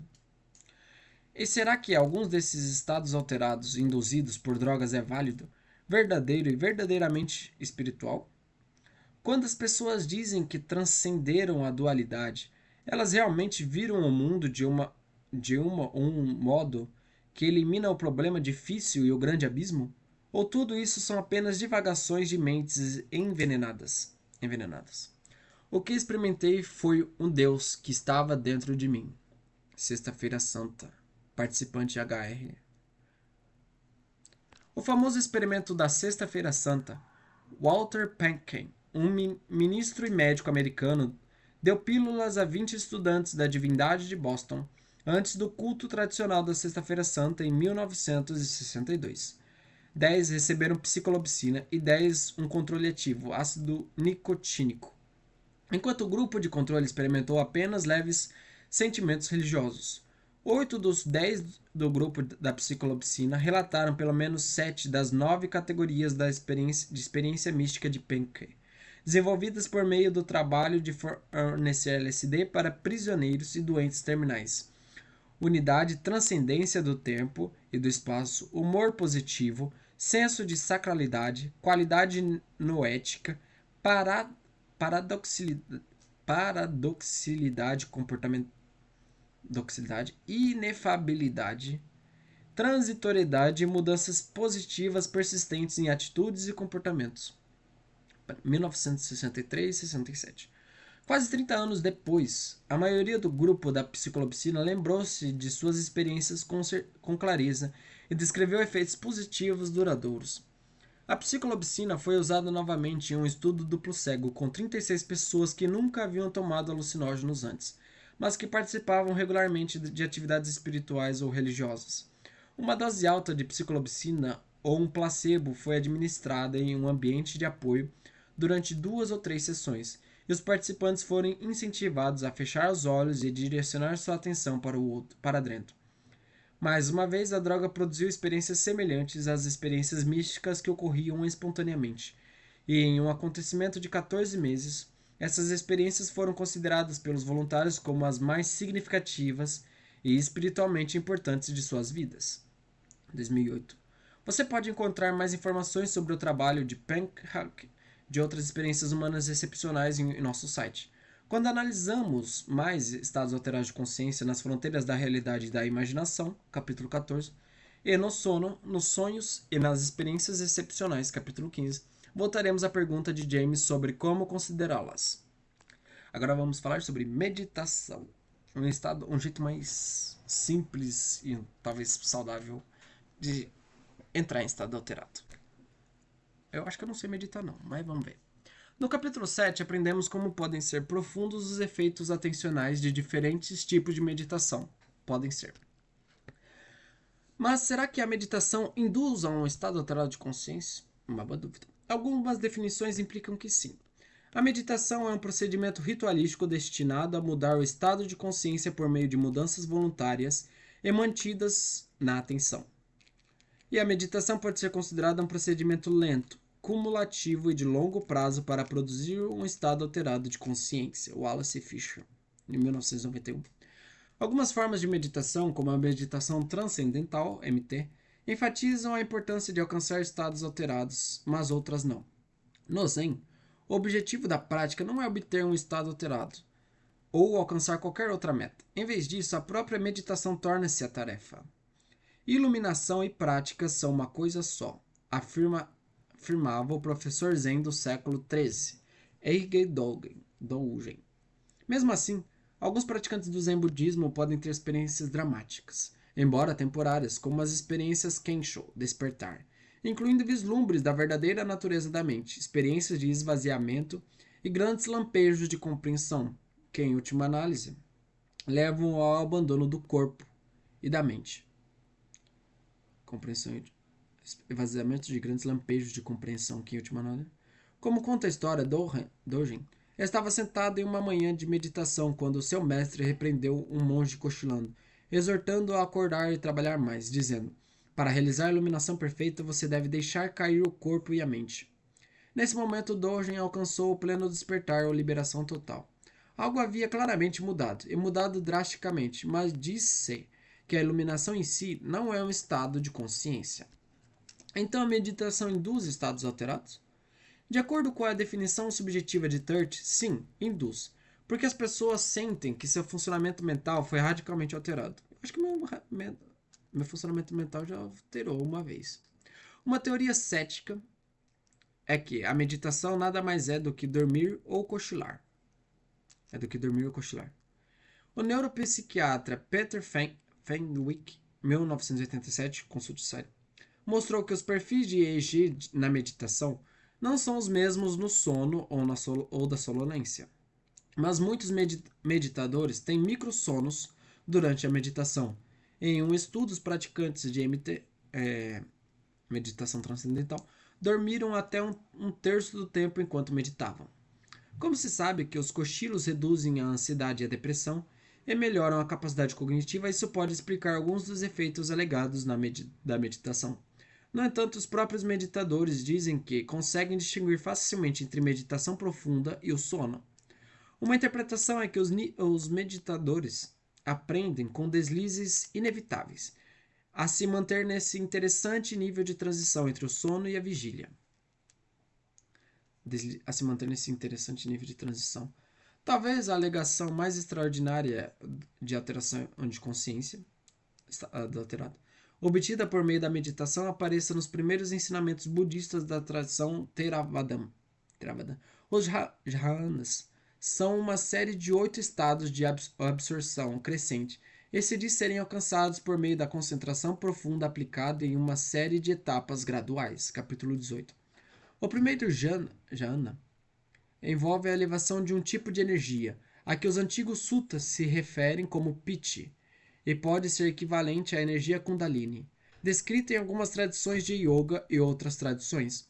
Isso pode vir em uma onda de tremores, vibrações, ruídos e ondas de calor, e é mantida pela atenção, a sensação de alegria ou júbilo que preenche todo o corpo. A habilidade é então sair desse estado hiperexcitado para um estado feliz, porém mais calmo, e depois para a equanimidade, convertendo o piti em uma energia mais suave chamada sukha, e finalmente em um estado profundo emocionalmente neutro, sem pensamentos. Eu fico sem pensamento, mas eu não sei se eu tenho esse estado não. Esses 4 primeiros estados estão firmemente enraizados no corpo, mas os 4 seguintes são chamados de estados imateriais, ou sem forma. O espaço ilimitado, infinito ou sem fronteiras implica em expansão contínua, até que apenas o espaço infinito permaneça como objeto de atenção. A cannabis pode ter esse mesmo efeito, de se expandir no espaço sem que haja nenhum sentido corporal remanescente. Blackmore, 2017. Blackmore que fez essa experiência. Além disso, há o sexto jhana, de consciência infinita, e além dele, outros estados indescritíveis. A partir dessas descrições, os estados são claramente destinados a se desdobrar em uma forma específica, e o professor de meditação Leigh Braxton especula que as técnicas equivalem à autoestimulação controlada do sistema de recompensa. Autoestimulação. Um discreto estado alterado de consciência na meditação seria expresso em um estado discreto das redes cerebrais.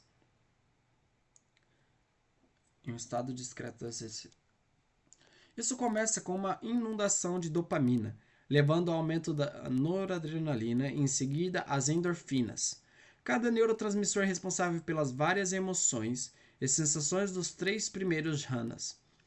Por dopamina, noradrenalina, então a pessoa vai relaxar, ter prazer, vai entrar em excitação e depois vai liberar endorfinas para relaxar. Interessante. Por fim, os opioides desaparecem, deixando o estado neutro no 4º jhana. Embora especulativas, essas ideias podem ser e foram testadas. Quando Brasington meditou dentro de scanners, as mudanças de cada estado para o próximo puderam ser vistas tanto no EEG quanto no fMRI. Em outros estudos, verificou-se que o aumento da ativação de núcleos accumbens correspondeu à extrema alegria do primeiro jhana, o que faz sentido, pois esse núcleo faz parte do sistema de recompensa dopamina opioide. Se for constatado que os jhanas são uma sequência natural de estados baseados no cérebro, eles podem ser um excelente exemplo dos estados discretos de consciência, de third, estados alterados de consciência. Uma revisão metodológica de pesquisas sobre meditação, Thomas e Cohen, 2014, toma o termo estados alterados de consciência para implicar que devemos procurar não apenas correlações entre a fenomenologia e a fisiologia, ou seja, a experiência e a atividade neural, mas um isomorfismo reconhecível entre elas. Assim, um estado alterado em meditação seria expresso em um estado discreto de redes cerebrais, observável como uma mudança na rede dominante de conectividade funcional entre regiões cerebrais, a partir de um estado de linha de base definido. Treinamento Zen significa treinamento cerebral. Observe que, embora essa sugestão possa parecer semelhante à busca pelos correlatos neurais da consciência, há uma diferença importante. Aqui a ideia é correlacionar estados alterados específicos com mudanças específicas na atividade cerebral, e não buscar os correlatos de consciência conscientes versus estados inconscientes, ou a própria consciência, que pode ou não existir. É estranho pensar em estudar algo que não existe, mas tá bom. A hipótese também é mais forte do que muitas, com um limite mais alto para o que conta como alteração, e uma exigência de que definamos o estado do qual a alteração parte. Os autores também recomendam uma abordagem multidimensional para o estado dos estados alterados na meditação, estudando a pessoa, características do meditador, a prática, o estilo meditativo específico, o lugar, a situação experiencial e o contexto geográfico e cultural mais amplo, fenomenologia, as experiências do meditador e psicofisiologia, incluindo a documentação dos métodos. Voltaremos a essas considerações no capítulo 17. Nossa, é bem interdisciplinar mesmo essa pesquisa. Uma possibilidade é que os estados alcançados por meditadores iniciantes possam se sobrepor aos estados que ocorrem fora da prática da meditação.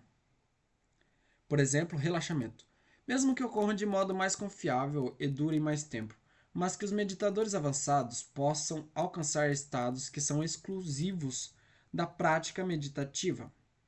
Talvez porque a meditação muda gradualmente as estruturas neurais do cérebro. Isso é sugerido, por exemplo, pela combinação do aumento da sincronicidade nas oscilações de baixa frequência e na atividade gama em meditadores experientes. A atividade gama normalmente estando reduzida durante o relaxamento e o sono. Atividade gama. O que realmente significa reivindicar singularidade para qualquer experiência, muito menos para um conjunto complexo de experiências encontradas durante um conjunto tão amplo de atividades como a prática meditativa. Permanece obscuro embora os jhanas possam proporcionar estados mais claramente únicos do que os encontrados em práticas de meditação mais gerais. Talvez faça sentido proteger um pouco nossas apostas e falar sobre estados de consciência relacionados à meditação, em vez de estados alterados de consciência, para evitar o comprometimento com uma visão forte do que é alterado em relação a quê. Faz sentido. Doenças mentais. Vamos ver agora se eu sou um cara meditativo ou se eu tenho alguma doença mental. O termo estados alterados parece ser vago o suficiente para ser atribuído a praticamente qualquer mudança identificável na experiência, incluindo flutuações na vigília comum, como sonhar acordado, sonolência, estados hipnagógicos, sonhos e sono. Todos eles seriam agrupados sob o título de estados alterados que ocorrem espontaneamente. 2005. Em seguida, há os estados alterados induzidos por condições ambientais extremas, como calor e frio, atitude e microgravidade, bem como aquelas induzidas por fome ou orgasmo. Essas podem ser enquadradas nas categorias de estados alterados da consciência induzidas fisiologicamente. Pô, mas qualquer mudança mental seria um estado alterado de consciência? Mas agora fiquei na dúvida. Alguns tipos de doenças são capazes de induzir estados alterados, incluindo aquelas que causam privação de sono ou de oxigênio, febre ou convulsões, enquanto os estados alterados induzidos psicologicamente podem variar de transe rítmico a privação sensorial ou luto e talvez hipnose. Em último caso, que consideraremos agora, é o de problemas de saúde mental. Isso traz alguns dos problemas com o conceito de estados alterados para o foco, além de levantar questões sobre identidade e responsabilidade pessoal, tópicos que às vezes são abordados no campo da psicopatologia filosófica. É bem amplo. O primeiro ponto a ser destacado sobre a doença mental é que ela nunca é apenas mental.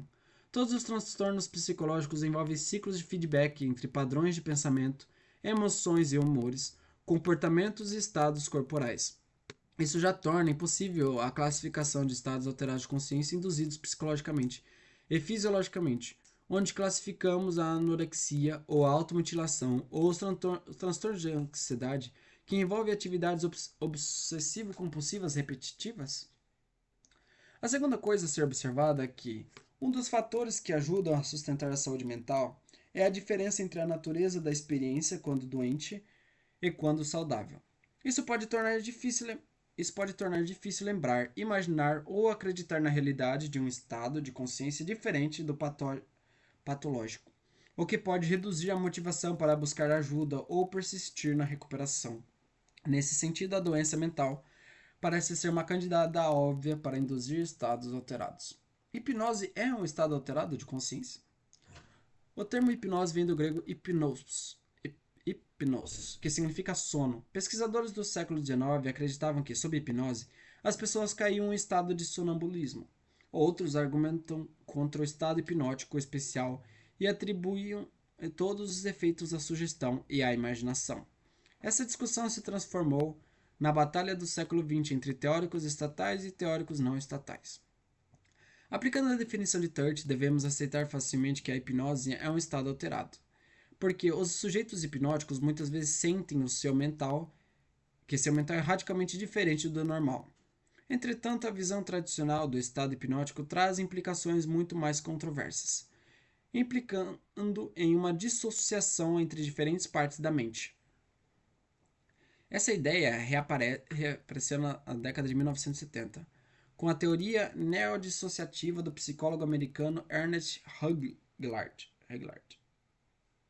Acho que meu agora estourou. Hugard, 1977, argumentou que um ego executivo normalmente dirige vários sistemas de controle, mas na hipnose o hipnotizador assume essa função, fazendo com que o sujeito sinta que suas ações são involuntárias e as alucinações sugeridas são reais. Contra isso, os teóricos não estatais argumentam que os sujeitos hipnóticos estão desempenhando um papel social para agradar o experimentador, usando estratégias imaginativas para atender às sugestões ou simplesmente fingindo. Em apoio à dissociação, Hugard descobriu o fenômeno do observador oculto. Quando uma pessoa hipnotizada com a mão em água gelada alegou não sentir dor, Hugard sugeriu que ele poderia falar com uma parte oculta de você. Então a pessoa, ou seja, a parte oculta, descreveu a dor que estava sentindo. Os críticos reagiram demonstrando que o observador oculto poderia ser levado, por meio de sugestões apropriadas, a sentir menos dor, o que implicava que, afinal, tudo não passava de sugestão. Experimentos cruciais compararam sujeitos realmente hipnotizados com controles solicitados a fingir. Solicitados a fingir ou imaginar que estavam hipnotizados, argumentando que se os controles apresentarem os mesmos fenômenos que os sujeitos realmente hipnotizados, a ideia de um estado hipnótico especial é redundante. Muitos experimentos não mostraram diferenças, mas há anomalias interessantes. Usando a lógica do transe, os indivíduos hipnotizados parecem capazes de aceitar ilogicidades de uma forma que os falsos não conseguem. Por exemplo, quando solicitados a alucinar uma pessoa que está realmente presente, eles podem ver duas pessoas, enquanto os controles tendem a ver apenas uma. Quando regredem à infância, podem descrever que se sentem ao mesmo tempo adultos e infantis, enquanto o grupo controle afirma se sentir apenas como uma criança. Uma lógica de transe semelhante pode ser observada em alguns estados de drogas. Sonhos, capítulo 18, experiências místicas. Em meados da década de 1990, o psicólogo britânico Graham Hagstafel concluiu que, em mais de 100 anos, parece que não avançamos mais na decisão sobre a existência de um estado alterado de consciência que podemos chamar de hipnose. 94. E os debates continuaram. 2003, com comentários e respostas de colegas. 2005. Pesquisas descobriram mudanças na atividade neural, como alterações no cingulado anterior relacionadas à redução da dor em hipnose. Mas a relação entre essas alterações e a indução hipnótica ainda não está clara. Matzone, 2013. Um veterano da pesquisa sobre hipnose, Irving Krishnan, chamou as discordâncias como desnecessariamente vociferantes e sem valor heurístico, argumentando que a questão mais interessante e importante é como sujeitos altamente sugestionáveis são capazes de experimentar alterações subjetivas às vezes profundas. Ele concluiu que o que produz sugestionabilidade aumentada pode ser a percepção da pessoa de estar em um estado alterado, em vez de algum estado em si. Que estranho. Essa forma de pensar desafia a ideia de que um estado de consciência pode ser diferenciado do que a pessoa que o experimenta quer ou acredita que ele seja. Não entendi muito bem esse parágrafo, não, mas tá bom. Depois eu analiso isso melhor. O que é ser eu? É profundamente alterado na doença em relação à saúde, a ponto de eu até parar de acreditar que poderia existir sem a doença. Para mim, Emily se tornou nada mais nada menos do que a Emily anoréxica.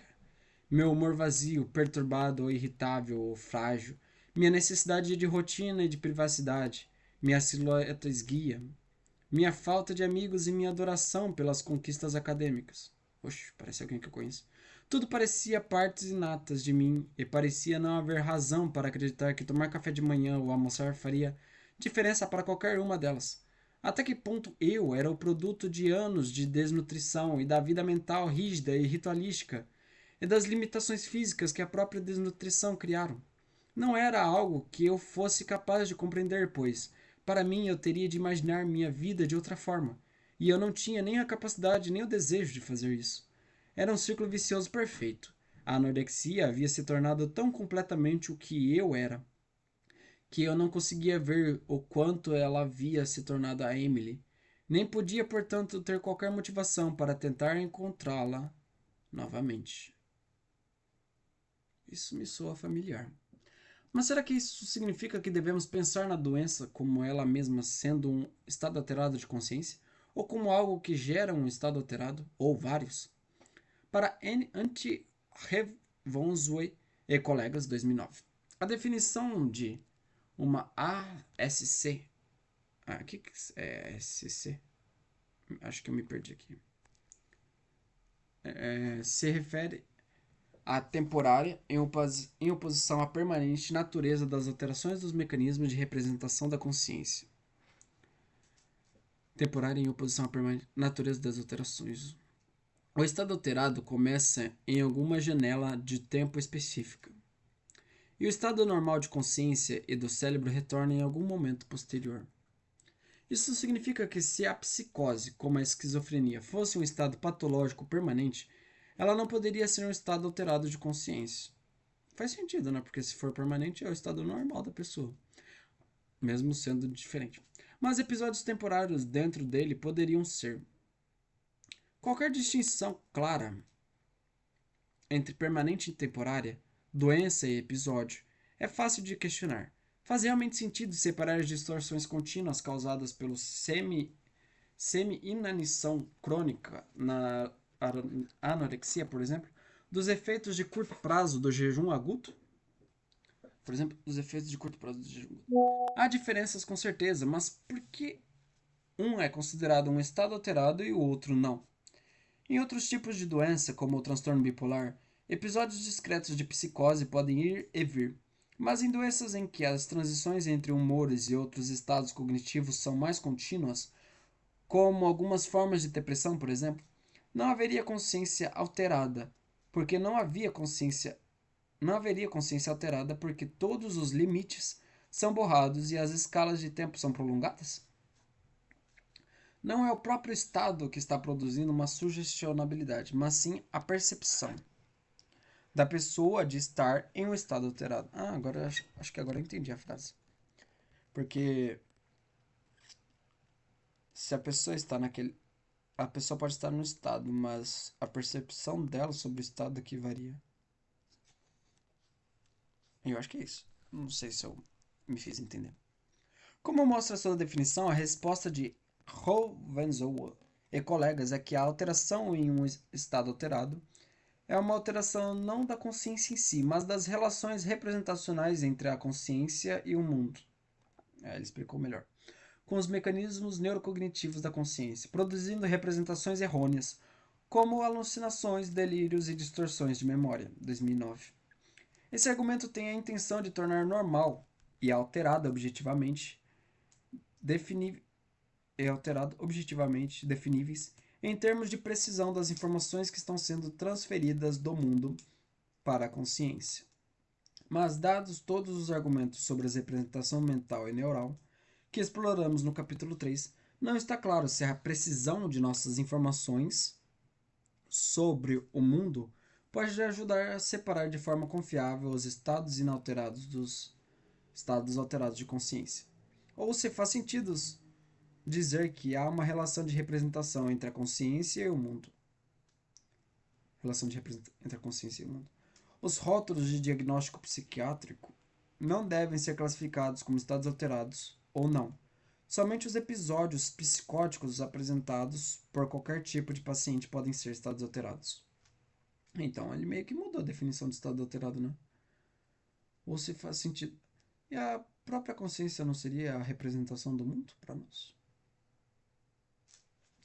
Além de se basear em conceitos como representação consciente do cérebro e conteúdo de consciência fenomenal, essa linha de pensamento acaba por reduzir um estado alterado de consciência a seus correlatos neurais. Para determinar objetivamente a presença de um estado alterado, algum deve mostrar que o fundo dos mecanismos de representação consciente no cérebro estão alterados em uma maneira que possivelmente leva globalmente e temporariamente a um conteúdo deturbado da consciência fenomenal. Um estado alterado não deve ser definido como um estado fenomenal alterado de consciência, mas um estado representacional alterado. Essa frase faz sentido. Não deve ser definido como um estado fenomenal alterado da consciência. Você não vai mudar seu jeito normal de representar a realidade. Representacional alterado. Claramente, Hoffman e colegas estão exigindo uma definição objetiva dos estados alterados, com todos os problemas que isso implica. As alterações na atividade neural são facilmente identificadas tanto na doença e na recuperação, sendo que um estado sobre psicose, por exemplo, encontrou que as mudanças na conectividade em diferentes áreas cerebrais previam a melhora dos sintomas psicóticos ou emocionais após a terapia cognitivo-comportamental. Mas isso não significa necessariamente que podemos ou devemos definir a psicose em termos desses padrões cognitivos. O caso da doença mental também levanta novamente aquela questão irritante sobre a linha de base a partir da qual a alteração é feita. Se qualquer doença pode ser acompanhada por ou induzir um estado alterado, a saúde é presumivelmente a linha de base. Mas como definimos isso? Para a pessoa em questão, as diferenças entre doença mental e saúde são tangíveis e definem a vida. E, para qualquer doença mental, há maneiras concretas de operacionalizar os tipos de sofrimento que ela envolve. Para a pessoa doente, e às vezes também para outras pessoas, as dificuldades surgem quando tentamos definir pontos precisos de transição. Calma aí, me perdi agora. No tempo ou na qualidade de vida, onde termina a dieta e começa um transtorno alimentar, por exemplo, ou a exaustão se transforma em fadiga crônica, a ponto de limite entre elas, a dieta. Em termos gerais, poderíamos definir saúde simplesmente como uma ausência de doença, mas se tentarmos fazer melhor do que isso, podemos nos ver gravitando em torno de ideias como bem-estar, calma, compaixão ou receptividade. No entanto, essas são variáveis culturalmente e difíceis de defender ou definir em detalhes.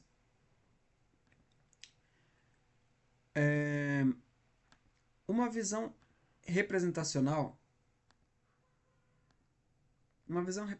como a de Roosevelt e seus colegas não nos ajuda aqui, porque a perfeita correspondência representacional entre a consciência e o mundo pode soar como sanidade, mas não soa como parecido com saúde. Não só muito parecido com saúde. E de qualquer forma, sabemos, capítulo 3, que as representações do mundo são otimizadas não para a precisão da representação, mas para a eficiência. Portanto, posso dizer com segurança que minha experiência de saúde não seria considerada alterada em comparação com a sua? E se eu me recuperar de uma longa doença mental, a saúde para a qual retorno não será obviamente a mesma que eu vivenciaria antes da doença? Não seria a mesma que eu vivenciava antes da doença. Porque meio que você passou por um processo e isso alterou também sua mente, né? Essa era a coisa estranha. Não se sabia para onde estava indo, ou o que queria, e seguia cegamente, sofrendo tanto em segredo, sempre despreparado, surpreso e sem saber de nada. Mas uma coisa levava a outra, e aos poucos algo se formou do nada.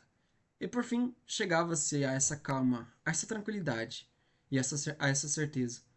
E era esse processo que as pessoas chamavam de viver. Virginia Woolf. Interessante essa descrição. Uma reviravolta interessante aqui é que a meditação da atenção plena vários tipos de drogas psicoativas parecem ser eficazes no tratamento de doenças mentais.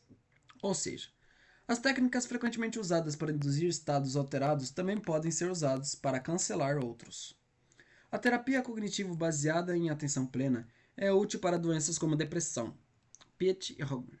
Enquanto isso, a microdosagem de substâncias psicodélicas, como o LSD, é cada vez mais usada como autotratamento para vários distúrbios de humor. E resumimos anteriormente no capítulo algumas das evidências de pesquisas para o uso de terapêuticos do LSD, bem como da psilocibina e do MDMA. Em alguns casos, a droga que está sendo usada pode funcionar simplesmente para trazer algum aspecto da função cerebral de volta ao normal. Por exemplo, estimulando os receptores de serotonina insuficientemente ativados, como faz o LSD. Mas as estruturas químicas e neurais envolvidas são complexas, assim como as histórias e os ambientes individuais. Portanto, parece estranho dizer que um estado alterado, como o TEPT, ou alguns episódios de experiência de TEPT, não sei exatamente o que é TEPT não, poderia ser simplesmente anulado por uma substância, como MDMA, ou prática, transtorno, não sei o que é isso, ou prática como a meditação, mindfulness, que normalmente é considerada como indutora de um estado alterado diferente. Esse tipo de cancelamento matemático, alteração 1 mais alteração 2 é igual à linha de base, não parece plausível. Há tantas maneiras de estabelecer e depois questionar uma alteração de consciência que o próprio conceito começa a se parecer com a vida comum. Nossas experiências nunca são exatamente as mesmas, nem mesmo 2 minutos depois. E quando começamos a tentar qualificar ou quantificar o que conta como uma alteração adequada, rapidamente nos encontramos em terreno instável. Há um forte argumento a ser que a normalidade ainda precisa ser tão investigada quanto as alterações dela. Isso eu concordo. Embora grande parte das pesquisas abordadas neste livro possa ser vista como uma tentativa nesse sentido, talvez também precisamos desenvolver métodos mais sensíveis ao contexto. Uma opção seria uma abordagem etnológica para mapear as continuidades e variações do que pessoas diferentes de culturas diferentes consideram normal. Os estados alterados sempre tiveram conotações negativas, sendo associados com o diferente, o estranho, o anormal, o irracional, o patológico. Em tensão com essas conotações positivas, o maravilhoso, o que provém insights, o que muda a vida. Alguns estados alterados claramente devem ser chamados de patológicos, se prejudicam seriamente a qualidade de vida para a pessoa que os vivencia ou para as pessoas ao seu redor, por exemplo. Mas a literatura sobre o uso de drogas salpica de frases como recaída ao uso de cannabis. Crane Mason 2011. Salpicada. Deixa claro que os julgamentos normativos estão em jogo muito mais amplamente, impondo patologia onde pode não haver nenhuma. Algumas experiências incomuns de outros tipos também podem ser patologizadas, de forma inadequada como doenças mentais em vez de serem entendidas como instâncias de transformação pessoal, ou crescimento pós-traumático, ou simplesmente variação humana. As experiências fora do corpo abordadas no capítulo 15 são apenas um exemplo disso. Por outro lado, a desestigmatização da doença mental é um processo ainda em andamento, e esse processo exige disposição para estabelecer limites entre saúde e doença, mesmo quando não há uma causa orgânica clara. Estados de consciência.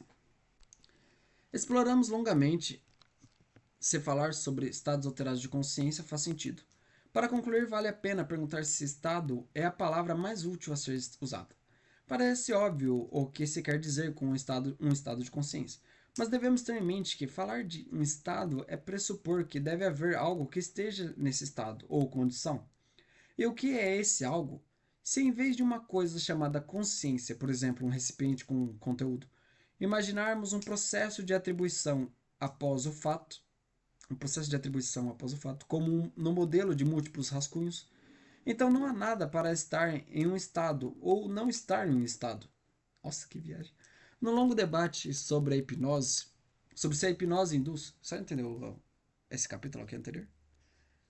Porque se as correntes budistas estiverem certas, por exemplo, que não existe um self, um eu, que a gente é apenas, no caso, um indivíduo, só que nossa vida mental não é exatamente distinguível uma da outra, a gente é apenas um processo contínuo de pensamentos, palavras, ações, de certa forma ordenadas, mas que a gente chama de eu, mas são apenas processos que podem mudar. No longo debate sobre a hipnose induz ou não um estado alterado, uma tentativa de resolução fez simplesmente reduzir o termo estado a um mero rótulo. Uma espécie de abreviação, sem propriedades causais ou características definidoras associadas a ele. E a pessoa está repetindo um monte de palavras. Tomar o conceito central não tem sentido de fato. Acho que o pessoal tem TDAH. Foi mal. Tomar o conceito central não tem sentido de fato. Tão sem sentido de fato, encerraria todo o debate. O psicólogo Irving Kirsch, 1997, observou que, que em resposta a isso surgiram vários eufemismos para estado, como processo especial, para disfarçar o fato de que o debate sobre o estado era um debate que ainda estava ocorrendo. Mesmo que tenham surgido múltiplas oposições, muitas vezes intimamente relacionados, o que a coisa toda não estava mais levando ninguém muito longe. Você poderia dizer que tudo isso é apenas semântica. Krishna argumentou que não. Se a hipnose é um estado, como o sono ou a intoxicação, então estabelecer suas características essenciais é uma tarefa importante para os pesquisadores da hipnose. Por outro lado, se a hipnose do estado for falsa, essas perguntas são sem sentido e a pesquisa deve ser direcionada para outro lugar. Mas podemos argumentar contra os estados de consciência sem abandonar o estado da consciência. Argumentar contra os estados de consciência sem abandonar o estado da consciência. No caso da hipnose, ainda podemos estudar as crenças, as expectativas, as estratégias imaginativas e tudo o mais que torna as experiências hipnóticas incomuns. Talvez tanto o estado quanto a alteração sejam pistas falsas. E isso significaria que há ainda mais trabalho a fazer do que pensávamos para fazer sentido todas essas variedades de experiências conscientes podem contribuir para o mistério da própria consciência. Isso também significaria que ignoramos, por nossa conta e risco, formas de experiência que podemos temer, desaprovar ou não ter interesse. Uma vez que qualquer defesa de uma linha de base para a normalidade pareça decididamente instável. Bom, já vai dar quase 2 horas de vídeo, eu ia continuar no negócio, o resto dos negócios, mas eu já li bastante, né? Eu vou, então, o vídeo iria acabar ficando muito longo, então eu vou separar aqui. E é isso, gente. Acabamos o primeiro texto. Tem algumas outros tem o capítulo 14 e 15 aqui também, que é muito bacana. Provavelmente. A gente vai falar isso nos próximos vídeos, beleza? É isso. Tchau, tchau.